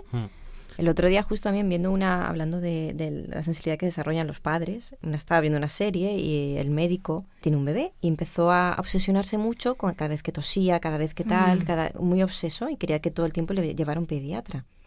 Y justo cuando hablaba con el otro médico le decíamos, a ver, tú eres médico, sabes todo lo que le puede pasar porque tienes información de todas las patologías que puede tener. Si sigues siendo tan sensible a cualquier reacción que tenga el bebé, no vas a poder vivir, porque todo lo vas a asociar a cualquier tipo de cosa. Claro. Va a desarrollar una hipocondría hacia el bebé impresionante. Totalmente. Sí, también es algo pasajero, por suerte. Ese proceso está muy influenciado por hormonas y tal, y por suerte pasa. Pero sí es verdad que cuando estamos ahí, pues se puede llevar con sufrimiento porque te fijas en cosas que, como tú dices, normalmente no te fijarías y le das una importancia mucho más profunda a la que normalmente le darías. Sí, también en nuestro colectivo de papás de altas capacidades les pasa esto, que a veces son muy sensibles a cualquier perturbación en la vida de sus hijos y en cómo la están educando y se vuelven realmente obsesivos con si yo estoy haciendo algo para influir en negativo, si me está faltando algo por hacer, si está triste, es que hay algo que yo no he hecho bien o Sara, dime qué puedo hacer para que no se estanque aquí. Sobre todo cuando están en la adolescencia y empiezan a dar patinazos, a tomar sus propias decisiones, a elucubrar grandes planes para el futuro, ¿no? Y tengo papás hipersensibles a constantemente estoy educando un vago, estoy educando un niño muy ególatra, estoy educando un niño que no valora, estoy educando un niño que está triste y no entiendo por qué, y es como, no vais a vivir porque la vida va de esto, además cambian, es loquísimo cómo cambian, ¿no? Si constantemente además vas a tener el punto de pensar a nivel exigente, que este es el punto, ¿no? De esos papás de altas capacidades, que además tiene que ver contigo, pues ya, claro. Eso va a ser un infierno, gestionar eso a nivel de sensibilidad. Y súmalo a lo que comentaba, por ejemplo, antes de una profesión, que tienes toda la información y tienes que trabajar sobre eso. Totalmente. Y otro ejemplo que me gustaría traer, que yo creo que aquí pues, voy a conectar las dos, pero yo creo que ahora especialmente, la sensibilidad estética. Pongo un caso, me lo llevo personal, pero seguro que mucha más gente lo ha experimentado, y es sentirte tremendamente superado por la belleza que sientes hacia un paisaje, hacia una obra, hacia un cuadro, hacia una composición. A mí me pasó cuando fui a Noruega a una expedición fotográfica para hacer fotos de la aurora. Y la primera vez que vi la aurora, aquello me sobrecogió, porque llevaba mucho tiempo investigando, mucho tiempo leyendo, era lo que me gustaba y tal. Y cuando llegamos allí y la vimos de repente, pues fue una cosa, pues nada, profunda, intensa, prolongada y de puro gusto estuvimos allí. Que también nos puede sonar esto del síndrome de Stendhal, que es una cosa ya que no puedes controlar, que te echas a llorar, que te descompone, pero esa sensibilidad estética, artística, pues también está muy presente y quizás no es lo más atractivo del mundo, pero sí que es muy disfrutable. Mucho, es muy disfrutable y una parte positiva de lo que es la sensibilidad. Exacto. También no vamos a quedarnos solo con... No, totalmente. Sino la capacidad de poder disfrutar de las cosas. Así ya no es. Solamente sea una obra de arte, sino un tazón de chocolate, unas palomitas, cualquier cosa que te haga realmente personalmente esa sensibilidad. Sí, la capacidad de disfrute, si la unes a esa sensibilidad, yo no la cambiaría, ¿eh? Y es algo que podemos ver en nuestra vida, ¿no? Cómo nos exponemos a ciertas cosas artísticas o cierto, da igual, ¿no? Otro tipo de productos. Y me ha pasado a veces de yo tener ciertas sensaciones, cierta percepción y compartirlo con otras personas que para nada han tenido esa sensibilidad y yo pensar, ¡puah! Menos mal que yo sí, o sea, me encanta, ¿no? O sea, yo preferiría 1000 veces, aunque tenga que gestionar otras cosas, tener acceso a esta pasada, ¿no? De sensaciones. Entonces, me parece que es súper positiva. Yo la disfruto mucho. En mi caso personal, pues yo lloro muchísimo. Tengo un punto ahí también en que hay cosas que me conmueven mucho y me generan mucho esa reacción, y esa, por ejemplo, es la única que yo no disfruto. Porque hay veces que no me gustaría que fuera en ese momento, o no me gustaría verme tan embargada, porque bueno, si estoy allí, voy a ver la aurora y demás, estoy allí para eso, estoy preparada y hay cierta... Pero hay otros momentos que me pilla en un punto que digo, ahora, ¿sabes? Y ahora tengo encima que gestionar esto, que no quiero. Entonces ahí me pilla un poco, pero en el resto yo, sensibilidad all in. Y ya la última que quiero decir yo, como todos somos psicólogos en esta mesa, la sensibilidad hacia nuestros pacientes, la sensibilidad hacia la responsabilidad de nuestro trabajo es a lo que es inherente a ser psicólogo, ¿no? Esto es lo que habla muchas veces de tener vocación o no tenerla. Pero las personas que estamos aquí sentadas somos personas sensibles y no sabemos si por eso o gracias a eso somos psicólogos, pero que conectamos precisamente con la realidad emocional de otras personas y nos preocupamos y nos duele y nos alegramos por los éxitos ajenos y celebramos con ellos y conectamos con su dolor. Y yo lo quería poner aquí porque, bueno, esto es algo que nos define. Si fueras un muro no podríamos ser buenos psicólogos. Y qué importante es que no seamos ese muro. Claro. Totalmente. En el equipo de trabajo con el que trabajo a diario, nos llama mucho la atención porque en realidad somos todas bastante sensibles. Y sin embargo manejamos unos temas que son bastante duros. Duros ya. Luego es igual, estamos trabajando, hablando de unos temas pues, bastante impactantes y luego por otro lado aparece un vídeo con 3 gatitos y estamos como, ¡ay, qué mono! Qué cosas. Como hay un punto de inflexión como muy extraño, ¿no? Pero es así y al final creo que es lo que nos hace ser buenas profesionales, tener esa sensibilidad para ciertas cosas y poder gestionarla bien en el momento que hay que gestionarla. Manos a la obra. ¿Qué podemos hacer entonces con nuestra sensibilidad, con la sensibilidad ajena? ¿Qué herramientas podemos poner en práctica para poder regularlo, como estamos diciendo, con salud para nosotros y para los demás? Yo tengo una que la hemos mencionado de una forma u otra, pero tiene que ver con la información. Tiene que ver con explicar. Yo soy sensible a este tema, pues entonces sí tengo que hacerlo, pues lo digo de una forma asertiva, lo digo con contundencia, pero me explico que, oye, estos temas me hacen sentir incómodo, me hacen sentir de tal manera y por fin vamos a cambiar de tema o vamos a hablar de otra cosa. Y en el sentido contrario, preguntar. No todo el mundo tiene esa herramienta de ser tan asertivo, de expresarlo, pero si estamos viendo a otra persona, somos sensibles y detectamos determinados comportamientos, determinadas tensiones, preguntar, oye, ¿estás bien? ¿Estás a gusto con esto que está pasando? Te veo un poquillo raro. Así que el explicar o el preguntar, que son las dos caras de la moneda, a mí me parece fundamental cuando estamos trabajando con sensibilidades. Por otra parte, desde el autocuidado, pues como Sara ha dicho, pues si a mí mi movida es con las luces, pues oye, voy a intentar no exponerme a situaciones cuando no es necesario. Si no me queda otra, pues a tope allí voy y ya está. Y me cuido, ¿no? Si voy a ir a un sitio que me voy a sentir regular, pues voy a utilizar herramientas alternativas con más cariñito hacia mí, pues esos dulcecitos que hemos hablado antes, pues ese chocolate, o me pongo mis gafas de sol, aunque sea en el centro comercial, pero voy a poner algunas herramientas para protegerme en unas circunstancias de las que no voy a poder escaparme o que no voy a poder evitar. Pero sobre todo este punto de, oye, voy a poner cierto límite para no sobreexponerme a cosas que sé que me van a afectar de esta manera. Y que también lo hemos dicho, es que no nos juzguemos ni juzguemos. Que si yo siento estas cosas como peculiares, y volvemos un poco a la primera definición, que pensemos que no es peculiar, que todos somos sensibles de una forma u otra en muchas cosas. Entonces que no nos juguemos. Yo soy así y voy con este juego. ¿Ok? ¿Qué puedo hacer con esto? Intenta buscar una coherencia interna. Si yo soy sensible con un tema, pues no voy a buscar boca, no me voy a provocar para hacer lo contrario a lo que estoy sintiendo. Para hacer... Coherencia, amigos. Exacto. Y tira para adelante con eso y a la medida de lo posible, pues sé, insisto, coherente y por ahí me voy a regular mucho y me voy a cuidar mucho. Guay. Yo por aportar iría un poco al inicio también de todo eso, ¿no? Esa parte de autoconocimiento, autoescucha, de primero saber qué es lo que me está afectando o qué es lo que estoy percibiendo de esta manera que me hace pues sentir así o que no pueda manejarme bien en cierta situación o que sea más sensible a ciertos aspectos. Si no lo tienes bien identificado, no lo tienes claro, tampoco puedes realmente, ¿no? Como poner todas esas herramientas que estás describiendo ahora. Yo creo que es fundamental primero el percibir. Y sobre todo sin juzgarte a ti mismo también, ¿no? Como esa exploración y esa parte de mini exposición a ir sintiendo, a ver. Guay. Y Laura, yo te quería preguntar, desde que empezamos el programa y ya llegamos a este punto, que claro, tú en tu trabajo, cuando trabajas con los menores, con los jóvenes, estas situaciones, cuando tú haces tus entrevistas, me imagino que desde tu sensibilidad tienes que adaptar tu discurso a lo que está sucediendo. Totalmente, ¿Vale? claro. Entonces, desde ahí, claro, el caso tuyo es muy específico, pero desde lo que tú haces, ¿cómo crees que una persona normativa que esté ahí, cómo puedes sacar experiencia de tu experiencia? Es decir, ¿qué puede hacer para cuidar la sensibilidad ajena sabiendo que tú trabajas desde ahí? Primero, que tengan en cuenta quién tienen delante, ¿no? Si es un adulto, si es un niño, si es un adolescente. Ya primero saber posicionar a quién tienes delante, ¿no? Porque hay muchas veces que dependiendo de los sistemas tratan a los niños en un contexto de adultos o al contrario, ¿no? O sea, cada uno tiene que estar un poco en su contexto, adaptar el lenguaje, a estar atento también a las reacciones emocionales que pueda tener, ¿no? Ser muy sensible también a los tiempos de expresión, ¿no? Como no querer acelerar esas respuestas, también entender también que dependiendo de las circunstancias porque pueden tener una serie de reacciones negativas hacia ti, porque le estás hablando sobre un tema, o estás sacando ciertos temas que le resultan incómodos y puede ser que de repente tenga una reacción negativa. Eso no tiene por qué frenarte o posicionarte de una manera como reactiva ante eso, ¿no? Sino simplemente pues recibir e intentar también manejar la situación para que vuelvan también a la tranquilidad. O tomártelo como que no es personal, ¿no? Claro, absolutamente. Has hablado de algo fundamental, la información. Estar consultándole continuamente pues sobre sus necesidades, tanto fisiológicas como también de información, ¿no? O sea, qué necesitas, qué te puede aportar también para esa tranquilidad, ¿no? Como tener muy en cuenta todo ese tipo de factores. Y sobre todo, una de las cosas importantes, por ejemplo, porque también muchas veces hacemos entrevistas adaptadas a la información que piden en el juzgado. Entonces, claro, las preguntas que nos lanzan son preguntas que para nada están adaptadas, no tienen ningún tipo de sensibilidad y tenemos que adaptarlas a lo que hay. Entonces, cambiar ese chip, ¿no? Primero, ver quién hay delante. Porque muchas veces, si entramos en una dinámica, no eres capaz de pararte, esa escucha activa, ¿no? De pararte de ver qué está pasando, qué necesita. Además que en ese trabajo entiendo que no hay ninguna forma estándar de hacerlo.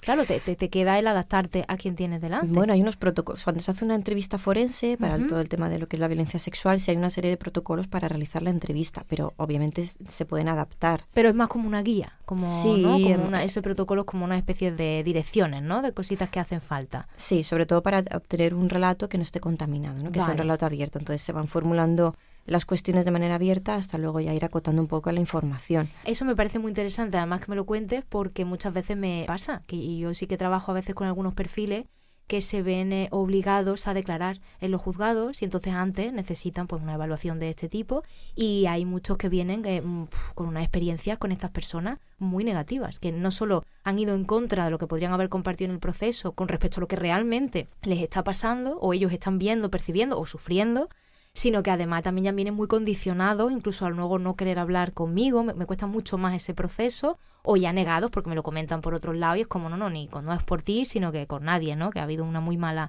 experiencia. Y los papás me vienen muchas veces, en este caso, muy asustados de, Sara, tú sabes cómo son las personas, es con las que van a hablar los niños allí, ¿no? Porque es mi niña, porque ella quiere, porque además el abogado nos ha dicho que sí o que no, que entonces la verdad es que vienen muy, muy preocupados, así que es genial saber que hay un protocolo, pero también la tranquilidad de que luego a nivel humano pues podáis adaptaros y podéis cambiar ese discurso y podéis tener en cuenta esas cosillas como los tiempos, por ejemplo, ¿no? Como darle espacio. Ahora mismo se está trabajando a nivel europeo y se está instaurando aquí en España un modelo de trabajo que está basado en un espacio único donde se reúnen todos los profesionales y ese niño o adolescente acude allí a recibir la atención que necesita y desde ahí se recoge el testimonio de lo que ha sucedido. Todos los agentes que están interesados en saber la información estarían no presentes dentro de la sala, pero está recogiendo, ¿no? Pero sí imaginar pues cómo está el compañero al otro lado, ¿no? Pudiendo escuchar sin que tengan los niños esa visión, ¿no? De que le están observando, pero sí tienen esa información. Para que no tenga que pasar varias veces por el proceso, ¿no? Que imagino que esa victimización, ¿no? Les hace mucho daño. Y esos espacios, por ejemplo, en otros países que están más desarrollados, se adaptan tanto a la infancia, que tienen en cuenta pues el olor que tiene el espacio, los colores con los que se está trabajando, el mobiliario, todo para que sea algo que realmente acoja y haga sentir al niño tranquilo, porque está demostrado que cuanto más tranquilo esté en esas circunstancias, mejor va a ser el testimonio que aporten, que además va a ser bueno para su recuperación, porque se va a poder adaptar el tratamiento que reciba a lo que realmente necesita y además va a favorecer el procedimiento judicial, porque con una única declaración, sin tener otros factores y realmente de una manera más relajada, puede ser mucho más positiva. Qué mágico, ¿no? Y qué bonito. Es muy importante la adaptación del ambiente. Este modelo, que no se le he dicho el nombre, el modelo Barnahus, tiene muy en cuenta la participación infantil para todo. Entonces, cada niño que va, pues les hacen un cuestionario o le hacen preguntar cómo te has sentido o qué es lo que más te ha gustado. Y muchos de ellos se quedan, por ejemplo, con la parte olfativa de, no, es que olía a galleta. Porque tenían un office y ahí habían pues, una serie de galletas y el niño, pues casual. Entonces, ¿qué hicieron también? Pues intentar extrapolar ciertos olores también a ciertos espacios también para rebajar los niveles de ansiedad. Claro, qué bien, pues me encanta. Qué cabezas tan observadora y tan sensible, ¿no? El observar algo accidental que no habéis contemplado como es el office y recogerlo, integrarlo. Qué bien que haya gente tomando esas decisiones. Sí. Es fantástico. ¿Y tú estás también metida en esta movida europea? Sí. Ahora mismo, como os comenté, ya había dejado un poco de lado lo que es la intervención directa con los niños y ahora estaba más en la parte de formaciones y sí tenemos un programa que está ahora mismo subvencionado por el Ministerio. Y bueno, estamos muy metidos también con el grupo europeo, Barnahus Network se llama, y hacemos muchas formaciones, recibo muchas formaciones de ellos que manejan todo tipo de circunstancias, no solamente del espacio, sino también temas de entrevista, tema también de lo que es los tratamientos, las intervenciones. Qué muy guay. interesante. Qué guay. Sí, bueno, pues nada, un poco la idea era que Laura nos contara esto, pero realmente mucho de lo que ha dicho que lo podemos considerar a un nivel que no sea pericial, como está diciendo, en esos contextos. Son cosas muy coherentes, todo lo que nos ha dicho y muy extrapolable. Y yo considero que de este modelo que estáis trabajando vosotros podrían aprender los dentistas un poquito, ¿eh? Para toda la población. ¡Los dentistas han vuelto! Tú sabes que yo no los abandono nunca, ¿eh? No. Es mi misión personal que se extingan. Aunque yo sé que necesitamos todos salud bucodental, ¿no? Bueno, es mi lucha personal. Bueno, educación. Educación, ¿no? Bueno, y yo iba a añadir, por completar algo que creo que no se ha dicho, pero estoy súper de acuerdo a todo lo que habéis compartido vosotros a nivel del manual a obra, creo que nos falta este punto social. Que hablemos, que tengamos amigos que si no nos entienden, porque les pasa lo mismo, porque a veces pues no se puede, que por lo menos yo sí tenga ciertas personas dentro de mi zona de confort, donde yo puedo ser yo y le puedo decir libremente, como ha hecho Diego, mira, tío, me molesta mucho que estés masticando así, respétame, ¿sabes? Decía, aquí hacemos un buen intercambio de la amistad. Y que sea desde ese punto. Yo aconsejo que no sea desde el buscar grupo en redes sociales, ir más allá y comentarlo con la persona que yo tenga al lado. Y si ya tenemos un poquito más de suerte, un poquito más de encaminamiento, porque pues nos conocen a nosotros o a Laura o a otras personas que nos hablan un poco de este tema, vamos a ponernos en contacto unos entre otros. Oye, pues mira, que es algo que Diego y yo trabajamos mucho, pues yo tengo justo un paciente que le pasa esto y que lo vive de esta manera y que, oye, pues ¿por qué no habláis? ¿O por qué no nos reunimos todos? Vamos a ayudar a crear vínculos que haga que nos sentamos todos un poco más pertenecientes al mundo y a las cosas del mundo, sobre todo pues cosas como la sensibilidad, que realmente es una cosa muy nuestra, y que esto sea un poquito más de trabajo en grupo, de comprensión, de entendimiento, ¿no? Y de apoyo entre todos. Así, ¿eh? Que Diego sabe que es mi punto, porque yo soy amor para todos. Amor a chorros. Exacto, los chorros para todos, todos juntos, forever. El together forever, ¿sabes? Es mi lema. Familia, yo creo que podríamos dejar ya aquí el tema. Hemos hablado de muchas cosas, hemos dado herramientas. Pues Laura, ¿cómo te lo has pasado? Muy bien. Qué Me bien. encanta, me lo he pasado genial. Qué bien. No, yo me he sentido muy a gusto Sí. en esta charlita. Sí. A mí me ha gustado especialmente que, claro, que hoy a nivel energético me habéis ganado, porque Diego tiene una aura así como súper tranquila y has venido tú, Laura, que también mega tranquila, y entonces nos ha salido un programa muy tranquilito, Sí, sí. donde yo he estado muy tranquilita, he hablado más despacio, ¿eh? Entonces muy guay, ¿eh? Ha sido un ambiente distinto para el tipo de emoción que trabajamos muchas veces Diego y yo en estos programas. Entonces me parece fantástico, ¿eh? Que hemos sincronizado todos mucho en este tema. Qué bien. Pues Laura, muchísimas gracias por venir, por compartirte, por pasártelo tan guay y por todo. Nada, gracias a vosotros, un placer. No, ha sido un placer total, ¿eh? Me ha Total. encantado. Me has encantado, me has caído genial, que te conocía muy poquito y sí, muy Y tú contenta. a mí. Gracias, Qué gracias. bien. Cuánto amor, habéis visto cómo hay amor aquí. Y Pablo aplaude y celebra claro, también. porque le llega Sí. el amor. Sí, Pablo antes ha puesto un cartelito, pero no te he leído, Pablo, porque estaba embelesado con lo que estaba diciendo Laura, Sí, pero sí. era algo de los PAS, pero te he visto ya de refilo y digo, ay, me he perdido un mensaje de Pablo. Así Nos que, ha puesto el modelo disculpa. Pass Premium. Ah, Eso Pass era. Premium. Eso sí. Estábamos hablando como de ese punto high, ¿no? Y era... Y era Vegeta ese de ahí abajo. Sí, nos queda dibujado. ¿Por qué no? Muy bien, pues vamos a aparcar el tema y yo creo que ya llegado a este punto podemos abrir las puertas de nuestro videoclub a ver qué pasa con el béisbol y qué pasa con los pingüinos.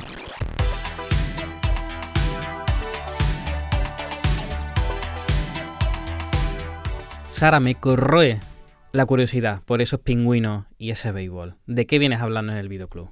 Bueno, pues vamos a hablar de dos propuestitas que son también gran muestra de sensibilidad. Y con estas dos estoy muy contenta porque me ha sorprendido mucho lo bien trabajado que está. Me parece maravilloso y la cantidad de personas a las que va a ayudar, si no las que ha ayudado ya, la verdad es que es genial.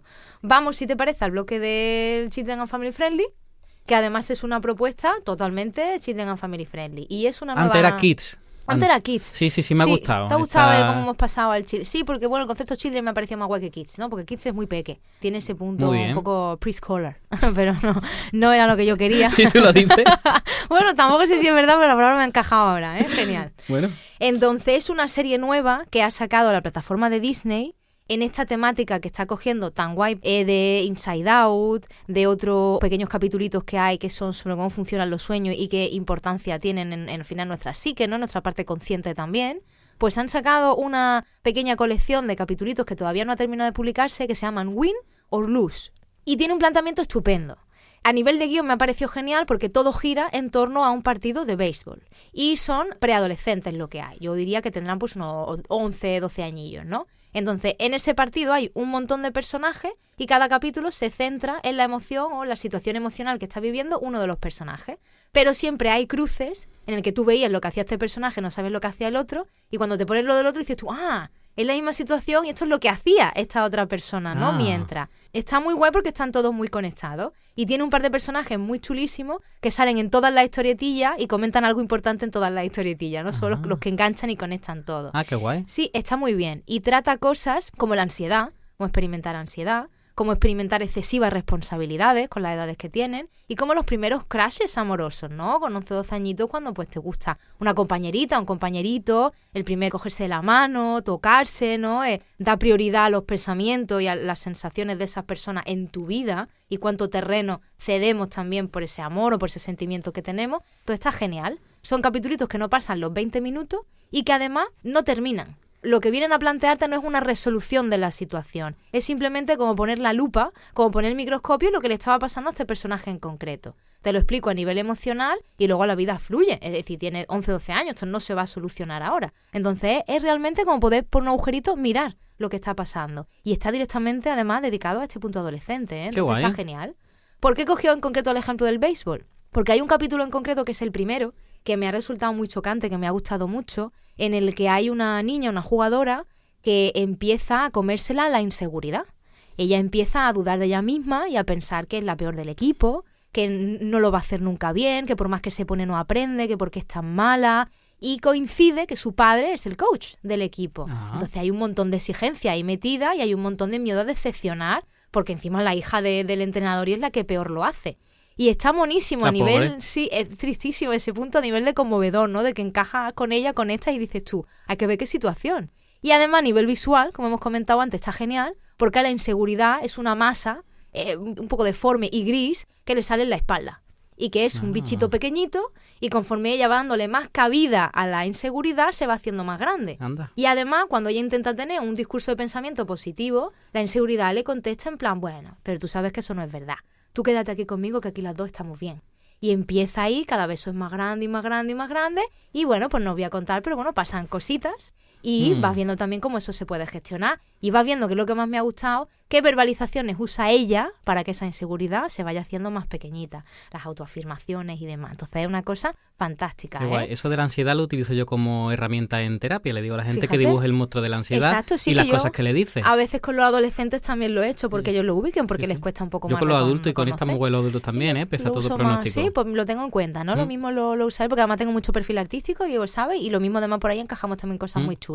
Pues este en concreto me ha parecido muy guay. Luego también resaltaría el de la responsabilidad porque por compartirlo también con vosotros. Si ya yo es que estoy ya tan metida en el mundo de las altas capacidades, que yo también veo ya altas capacidades por todas partes. Es muy sensible a las muy altas sensible, capacidades. exacto. O que realmente para explicarnos ciertas cosas se están cogiendo modelos muy intensos, muy profundos también para explicar, ¿eh? Entonces el modelo que se coge de niña de alta responsabilidad es un modelo de altas capacidades total. Y además es una niña, que lo vaya a ver que es muy divertido, que tiene un flash de cambio de actitud. Ella tiene su visión de niña, su parte que ella muestra, y de repente cuando tiene que hacerse cargo de cosas que no le tocarían, se pone unas magníficas gafas y un traje con hombreras y algo que la hace como más alta, más adulta, y cambia una actitud en la que ella gestiona y soluciona todo. Cuando luego pasa a su vida normal, hay otro flash de caída, y de entonces ella es más pequeñita, con su coleta adolescente, su temilla, y ya pues sus inseguridades y sus cosas normales. Y es una situación además, que digo yo en concreto en este personaje, además nos encontramos mucho, más en chicas y más en chicas de altas capacidades. Entonces, de verdad que es maravilloso, ¿eh? Sacan 2 cada miércoles. Yo lo digo porque porque me sorprendió mucho y venía el tema súper bien. Tenía otras propuestas, pero van saliendo 2 cada miércoles. Yo diría que le quedan 2 o 3 semanillas más y están geniales. Me he acordado de la protagonista de Turning Red, que hablaste de ella aquí Sí. hace unos meses, me ha venido un perfil muy parecido, ¿no? Exacto. Niña muy responsable, los padres muy pendientes de ella, de que sea este buena. concreto de este capítulo es distinto, por lo Ujú. que creo además me gusta que Dini revisa también lo que está haciendo, Ujú. tampoco está repitiendo excesivamente el modelo, que sabemos que Dini también es mundialmente conocido por mucho copiado que tiene de personajes y de guión, pero aquí la verdad es que lo están haciendo muy bien. Te digo, es que este personaje, a ti en concreto, te va a representar montones de perfiles con los que nosotros trabajamos. Qué guay. Y hay un par de capitulitos además que van sobre 2 adultos también, Ah. involucrados en esta situación y cómo se relacionan ellos con sus niños. Y en concreto, bueno, pues ver el tipo de mamá que tiene esta niña con hiperresponsabilidad es de lo más interesante, ¿eh? Yo me estoy quedando alucinada con las últimas cosas que está haciendo Disney. Qué chulo. Porque tienen precisamente una sensibilidad, saben de lo que están hablando y están sabiendo ponértelo de una manera visual que entra de una manera facilísima, ¿eh? Qué Y guay. que te gusta. Así que, recomendación genial, ¿eh? A tope. Que la veáis también porque está muy guay. Y ya vaya a ver además que os quedáis con el tema ahí en la garganta, ¿eh? Porque de repente te sale letras del final y tú dices, ¿ya? Pero ¿y bueno, ¿y qué va a pasar? Y vence al monstruo de la seguridad, ¿sabes? Gana el partido, es decir, ¿qué ocurre, no? Pero no se puede resolver todo en 20 minutillos en una decisión en la vida, o sea, eso es un Claro. aprendizaje Sí, porque que... son capítulos cortos, entiendo, ¿no? Y porque como tú gestionas y luchas con tu inseguridad es quizá algo muy a largo plazo. Claro. Es quizá una cosa, pues parte de tu personalidad que tú vas a tener que luchar y vas a tener que, como hemos dicho, pues gestionarte, ¿no? Y tener herramientas. No va a desaparecer así porque yo te explique cómo va. Entonces me parece que es súper realista, ¿no? Insisto, porque Disney también ha sido muy todo bien y ahora está terminando normal. No tiene por qué terminar todo fantástico y fantasía y maravilloso. Qué guay. Sí, estamos guay, yo creo Muy que os va a bonito. gustar, ¿eh? Nada, Que nada. es muy entretenida y a las familias que las vean también. Pues me lo apunto. De este añito, ya lo he dicho, en 2025 están ahí publicándose. Y pues guay, estamos preparados para el Adults Only. A tope, claro que Tope. sí. No es un Cuéntanos. Adults Only porque esté prohibido para los menores, sino porque no lo van a entender. Es Vale. de estos puntos más complejos los que si no te interesa el tema, no eres medianamente adulto, pues tampoco vas a encajar. Y es una propuesta que Diego sí que conoce. Y quería decir lo de los pingüinos para que no la vieras venir, que ha sido por lo que también he dado con esas 2 palabras, y es nuestra maravillosa serie de Atypical. Ah, claro. Atypical es una serie estupenda, que yo no sé si Laura la conoce también, Sí, sí. que tiene como protagonista a un chaval de 17 años que se llama Sam. Es una serie de 2017 que ha tenido 4 maravillosas, sensibles y estupendas temporadas. Y nuestro personaje, que es más querible, imposible, ¿verdad, chicos? Pues está dentro del espectro autista. Y en mi opinión personal, también es una doble excepcionalidad, porque Sam es excepcionalmente inteligente en muchos campos, sí. ¿eh? Que esto, por poner mi mejilla yo, ¿no? Con este punto de ya veo altas capacidades por todas partes, pero que a mí me parece que el personaje que vamos a ver y en cómo enfrenta y sobre todo en cómo genera cierto tipo de resultados, tenemos también que comprender que hay un procesamiento de la información, que no solamente estamos dentro de ese espectro autista. ¿De qué va la serie? De cómo él afronta su vida. Él ya llega a una edad bastante contundente, son 17 años, es decir, toda la parte más guiada de nuestra vida. Vemos esa parte en la que sigue adaptándose al instituto, que es muy chulo, y luego debe decidir qué es lo que va a hacer con su vida.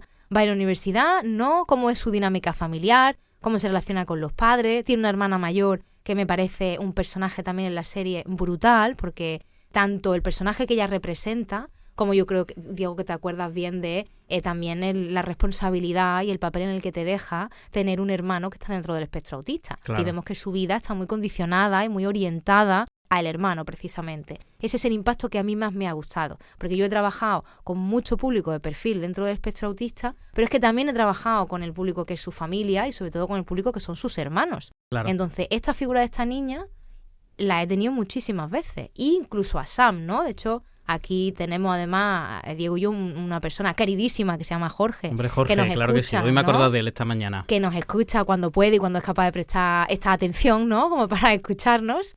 Y Jorge ha sido siempre un personaje y una persona muy parecida a Sam, con esa capacidad para afrontar cosas, con ese buen humor también siempre. Ah, no era Paquillo. Digo, no, Laura lo conoce de la universidad. No era Paquillo el que llegó a conocerlo. y Claro, que porque con las Jorge charlas participó con nosotros, exactamente. Jorge hizo una labor también estupenda, Laura, en la que vino con nosotros de voluntario, que fue también una manera que tuvimos de intervenir con él para que sobrepasara ciertas barreras.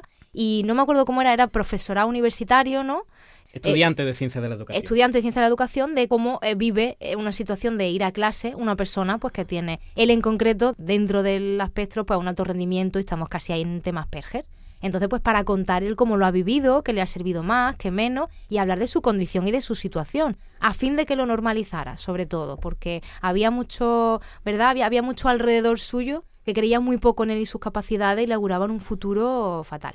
Y entonces nosotros pues quisimos enseñarle que, oye, ¿sabes? Que estás aquí en la universidad, que estás explicando esto, que te dan tu diploma, que Qué para ti guay. yo estaba siempre encantado y agradecido de que estuviera allí. Y la verdad es que pues ha sido nuestro Sam personal. Totalmente. Además, en el fin del trabajo con él, casi veíamos a la par la serie y veíamos un montón de conexión y coincidencia y fue una Sí, cosa muy sí, chula. sí. Pero vaya, yo he llegado a cogerle mucho cariño al personaje de Nos Sam. acordamos de él de vez en Es cuando, que- como de Bojack. Bueno, no podemos abrir ese tema. No puedo, yo ya que es que otro día hablamos de él, ¿no? Estaba a punto de traerlo, pero era tu macha, típica No, que no, está, no. ¿verdad? Sí, Típica sí, que sí, está mejor, muy guay, inspira mucho. Y me gusta un montón también, en general, todos los personajes femeninos, todos me parecen bastante guay. Y también me parece que nos ofrecen muchas herramientas. Porque tanto la familia, como luego los profesores, como sobre todo los profesores que tienen la facultad, lo tratan súper guay y le ofrecen un montón de alternativas. Cuando hay que forzarlo, lo fuerzan, y cuando no, es como, bueno, pues tú haces esto, pues vamos a gestionarlo así. Si no, la madre en casa le daba otra opción. Es verdad que son Entonces, tan muy majos. sí, exactamente. Y te dan ideas, y yo creo que aparte de tú sentirte Son comprendido... majos imperfectos, porque también meten la pata, la lían, pero Sí, tienen ahí hombre, este claro, realismo de que claro. yo me creo esa madre, me creo ese padre, me creo todos los profes. Totalmente. Y tiene en la universidad ya, tiene un profe de arte que le pide cosas abstractas constantemente y el muchacho lo pasa fatal y el profe está súper desubicado, evidentemente, pero hay que lo intenta, desde el conectar, ¿no? Desde el decir, bueno, tú tírate, ¿sabes? Si lo haces, y si no, pues ya veremos qué es lo que ha pasado, ¿no? Entonces, muy bien desde el apoyo, pero también muy bien desde el reto, de estar pidiéndole cosas muy, muy interesantes también.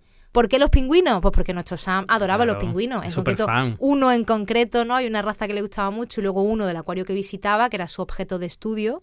Y la verdad es que era una pasada. Y bueno, las ilustraciones también, increíble, ¿no? La verdad que una persona muy privilegiada, ¿no? También a ese Qué guay. punto de capacidades. Pero de verdad que, como digo otras veces, no tiene desperdicio. También son capitulitos cortos, que me parece algo fundamental cuando hablamos de sensibilidad, que a lo que nos vamos a exponer sea cortito, que te llegue. Y es verdad que dentro de este punto espectro autista es una serie muy poco dramática en negativo. Te presenta mucho optimismo constantemente, aunque como ha comentado Laura en su trabajo antes, vemos situaciones muy duras en esa serie. Yo sobre todo he llevado muy mal el rechazo. Sí, el rechazo sí, a Sam, pobre. esas dificultades que tienen que ver con ese rechazo que le dificulta el adaptarse. Eso es duro y es del día a día, ¿eh? Así Para es. este público. Entonces, muy guay, ¿eh? Me parece que no tiene desperdicio en absoluto y que os vais a enamorar de Sam. ¿Sabes? Totalmente, Que un Sam cae personajazo. genial, de unas conclusiones, Sí, sí, sí, unos sí. comentarios y una manera de relacionarse con las cosas, sobre todo con todo lo que no le interesa, y te da esas contestaciones tan a conexión emocional, ¿no? No está en ese punto, que es maravilloso.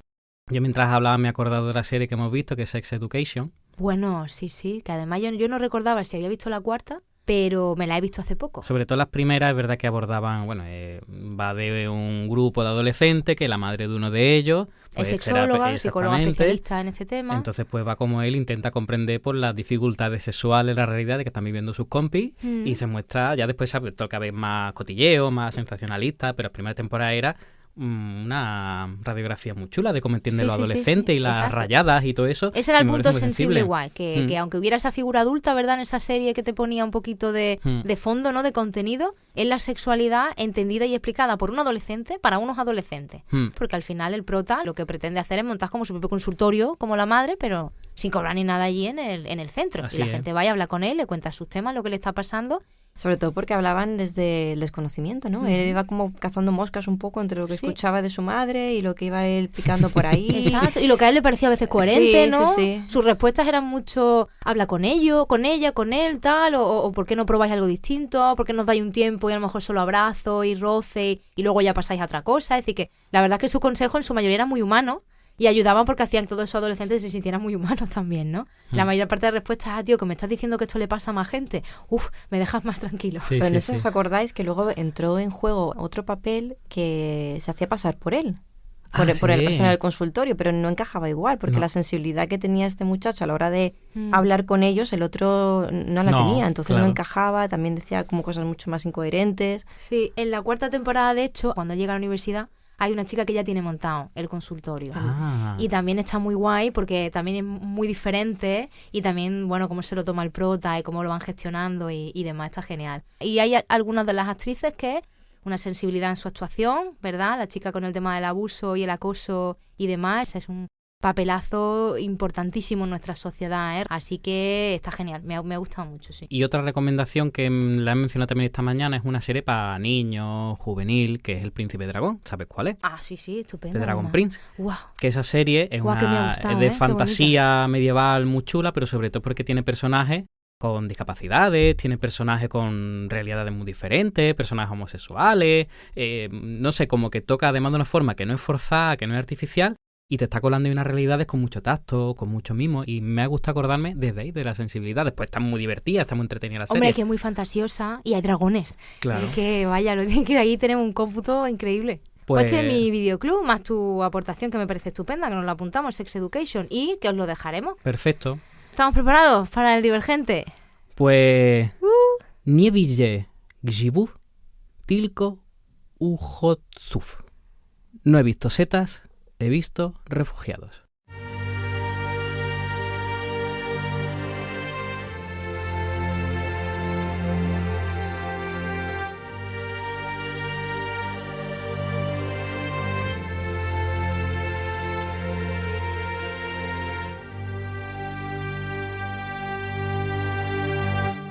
Pues hoy vengo a hablaros de un grupo de divergentes. Normalmente cuando hablamos de divergentes, es verdad que de una forma u otra destaca su inteligencia, su creatividad, pero el grupo que traigo hoy son divergentes porque si no fueran ellos, lo que han hecho no lo haría nadie. Y traigo a un grupo que se llama el Grupa Granica, que significa Grupo Frontera.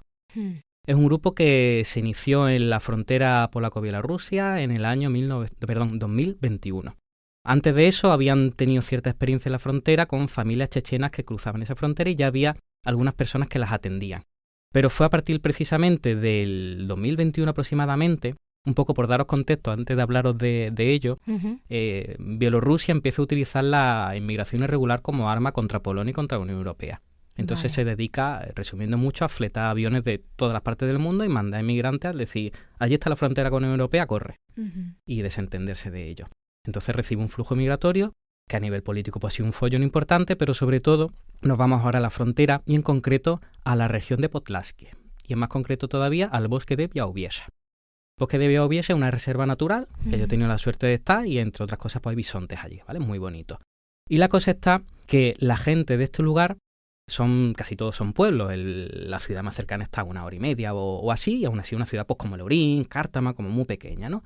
Entonces la gente de aquí de la frontera empieza a ver que ese paraje natural empieza a llegar gente de Cuba, empieza a llegar gente de Bangladesh, empieza a llegar gente de Turquía, de África, fuera prejuicios, pero imaginaros a alguien de Zimbabue en un bosque polaco. Sí. Que en Polonia, en estas zonas, yo soy raro, que no llega turismo como muchos alemanes, ¿no? Entonces empieza a llegar esta gente y, bueno, se toman determinadas medidas a nivel político muy difíciles. El partido que había antes gobernando en Polonia es el PiS, y es así, se llama PiS, sí, un cachondeo. El partido de ultraderecha que ha estado gobernando allí, pues bueno, le ha dado una caña tremenda a la frontera, un discurso de odio tremendo, pero es que el que está ahora gobernando, que es Donald Tusk, que se supone que como si fuera aquí ciudadano, una cosa así de centro y tal, pues ha empeorado la situación lejos de arreglarla. También la situación cada vez más insostenible y se han hecho muchas barbaridades ahí. La cosa está en que en estos bosques, volvemos a pensar que estamos en Polonia, en invierno las temperaturas son devastadoras y muere muchísima gente en la frontera. Actualmente, ¿cómo de numeroso? O sea, ¿de cuánta cantidad de gente estamos hablando? Mira, a mí ya me surge un poco reciben, este grupo Granica recibe, según unos datos que después paso el enlace, unos 20-30 avisos al día de inmigrantes que se encuentran allí. 20-30 avisos al día. Al día, en toda la frontera. De todas las cosas han muerto pues bueno decenas de personas desde que se abrió la frontera en muy pocos años. Y ha habido más de 10.000 devoluciones en caliente, todo lo que se ha podido y las que no nos estamos enterando. Porque otra de las cosas que hicieron es que no podían ir los servicios de emergencia, no podía ir la prensa, con lo cual de esta realidad no se ha enterado nadie, salvo la gente que vive en esos bosques. Salvo la gente que vive en esos pueblos, en Grinki, en fin, sitios de por allí. Entonces, cuando la gente ve que la Guardia Fronteriza, que es como la policía que hay allí, que se parece un poco a la Guardia Forestal de aquí, pero tiene competencia de frontera, pero que antes lo que hacían era ver cazadores furtivos, gente que estaba cogiendo setas en una zona donde no tenía que hacerlo, pero de repente empiezan a llegar refugiados. Y la gente allí, que eran gente del lugar, pues de repente ve que está muriendo gente en su bosque y no pueden manejar esa situación. A nivel de sensibilidad no pueden. Entonces cambia el perfil de gente que hay allí y la Guardia Fronteriza se vuelve, vamos a simplificarlo, como bastante más violenta. Entonces la gente del lugar sigue viendo esto. No solo no se puede atender a estas personas, no solo no puede llegar la prensa, pero es que hasta la Cruz Roja, que tenemos la idea de que la Cruz Roja va a todas partes, Sí, sí. cuando pensamos aquí en Melilla, en el Estrecho, la Cruz Roja es la primera que aparece, allí durante mucho tiempo ha tenido vetado el acceso. Porque si se avisaba, tenía que avisar a la policía, a la Guardia Fronteriza. Y si no daba permiso, ahí se quedaba. Entonces, esta gente era la única que podía hacer algo. Entonces, se organizan de una forma de autogestión, como hablábamos antes, y gente de allí del pueblo pues se dedica a ir encontrando a estas personas y empieza a pedir ayuda de lo que tienen, de abrigo, de comida, de un cargador de móvil, de entra en mi casa y que no me vean, porque también había una época en la que si te veían con un refugiado, los dos ibais a la cárcel. Madre mía. El refugiado después lo deportaban Ya, y tú a la ya. cárcel, o una multa, o lo que fuera, pero se te penalizaba muy duramente. Entonces, la cosa está que la situación se volvió cada vez más tensa hasta que llegó un punto en que un refugiado, de una forma accidental, mató a un guardia fronterizo. Y ahora mismo estamos en la Ya. situación en la que la Guardia Fronteriza, que siempre ha sido pacífica en este sentido, tiene derecho a disparar si hace falta. Claro, porque esa situación ha simbolizado un precedente Sí. y ya van a cambiar esa Este actuación. discurso de ¿veis cómo eran malos? Ya. Porque además ahora se dice que hay terrorismo, que están entrando por ahí, en fin, ya la cosa, insisto, se ha ido de madre. Uy, Es pero una cosa mucho. muy bestia. Entonces esta gente, estas familias, estas vecinas de los bosques de Biaubiesa, pues empiezan a hacer lo que pueden, literalmente lo que les deja, hasta el punto que ellas tejen una red, vamos a llamarla ilegal, porque es así ilegal, Ujú. de teléfonos y tal, de si tú cruzas la frontera, ya sabes que está este número aquí, llámanos y te ayudamos, o mándanos la ubicación y te ayudamos. Te digo mujeres porque son las que más ayudan, pero también hay Ya, me muchas lo familias, muchos varones implicados y tal, pero sobre todo son mujeres los que han estado haciendo esto. Sí, sí, hombre, no hemos hablado del factor de sensibilidad y Mm. la mujer en la sociedad, pero que no me sorprende, ¿no? Que es lo que nos estás contando. Son iniciativas individuales que atienden a estos migrantes forzosos, porque la mayor parte de ellos son presos políticos. Bueno, hay muchos temas de trata de blanca horrible. Podría estar hablando de los casos particulares tremendos, pero como que ellas están ahí.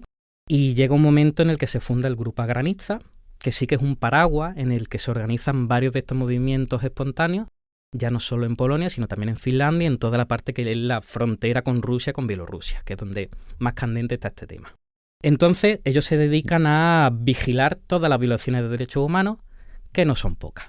Voy a pasar un enlace donde podéis ver los estudios, las estadísticas completísimos, transparentes, además con los observatorios internacionales que han podido llegar, Claro. porque también los que han dejado. Situaciones de violencia física muchísimas, hay muchísimos testimonios de refugiados que son agredidos y son estas mujeres las que después ven las heridas y son las que dan testimonio de estas cosas que han pasado, pero hay otras que leí esta mañana que se han escuchado guardias fronterizos decir, no le pegues que están aquí los de Grupa. Claro, para que no lo pillen, ¿no? Para que no tengan que... Exactamente. Hay menores aquí, Claro. hay niños aquí. Y hay nacimientos y hay movidas, Madre mía, ¿eh? En este punto me gustaría que quedara claro que aunque esté hablando sobre todo de la Guardia Fronteriza de Polonia, esto se debe a que nuestros dos países son europeos y al fin y al cabo nos unen una serie de valores democráticos, de valores de defensa de los derechos humanos, pero que al otro lado de la frontera de Bielorrusia se cometen este mismo tipo de abusos de autoridad, estos mismos ataques a los derechos humanos. Hasta el punto que muchas de esas chicas, muchas de esas niñas que cruzan la frontera, pues en muchos casos vienen con esos embarazos de los que hablaban y no son precisamente embarazos que se hayan gestado en su tierra ni de una forma consentida, para que os hagáis una idea. Madre mía, ¿eh? Madre mía.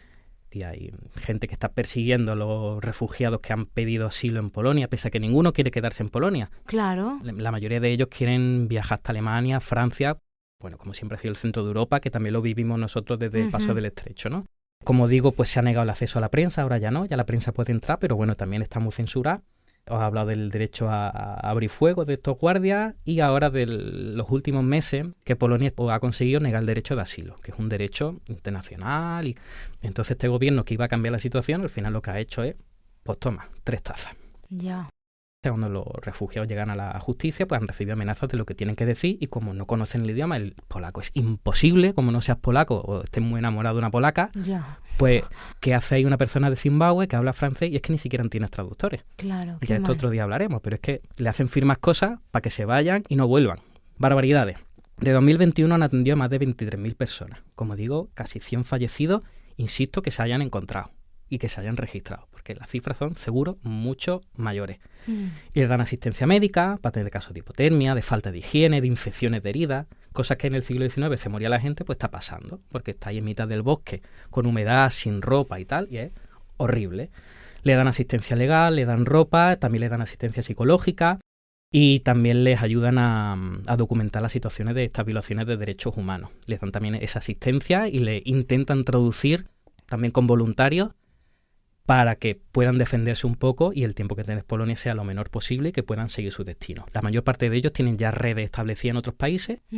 Y bueno, estas personas, el tema de hoy hablábamos de sensibilidad y como podemos deducir son personas profundamente sensibles. Pero hay una barbaridad que pasa y que tiene que ver con lo que hablábamos antes, Laura, de al final tenemos que regularnos. Personas de allí que son los que se encuentran a estos refugiados muertos, porque se lo encuentran muertos muchas veces, hablan como que esta noche solo han sido 3. Y hablas con ellos y te sigue hablando otra cosa y dices, ¿perdón? ¿Me acabas de decir esto? No, ya llevan una semana sin tal, pero el día tal, y hablan de esa muerte, hablan de esos encuentros ya como algo no normal, pero habitual. Entonces, claro, desde fuera puedes decir, no son personas sensibles, sí que lo son, pero han tenido que poner una barrera de alguna manera para poder seguir ayudando. Es tristísimo. Porque si siguen conectando con eso, claro. Además hemos visto la progresión, ¿no? De cómo al principio cada encuentro de esto era un evento traumático para ellos y cuando han pasado un año es como que han tenido que poner ahí un telón, porque si no, no podían seguir con esta ayuda. Entonces, en ese sentido, siguen siendo personas tremendamente empáticas, pero haciéndose insensibles han podido seguir siendo coherentes con la sensibilidad de la que hablábamos antes.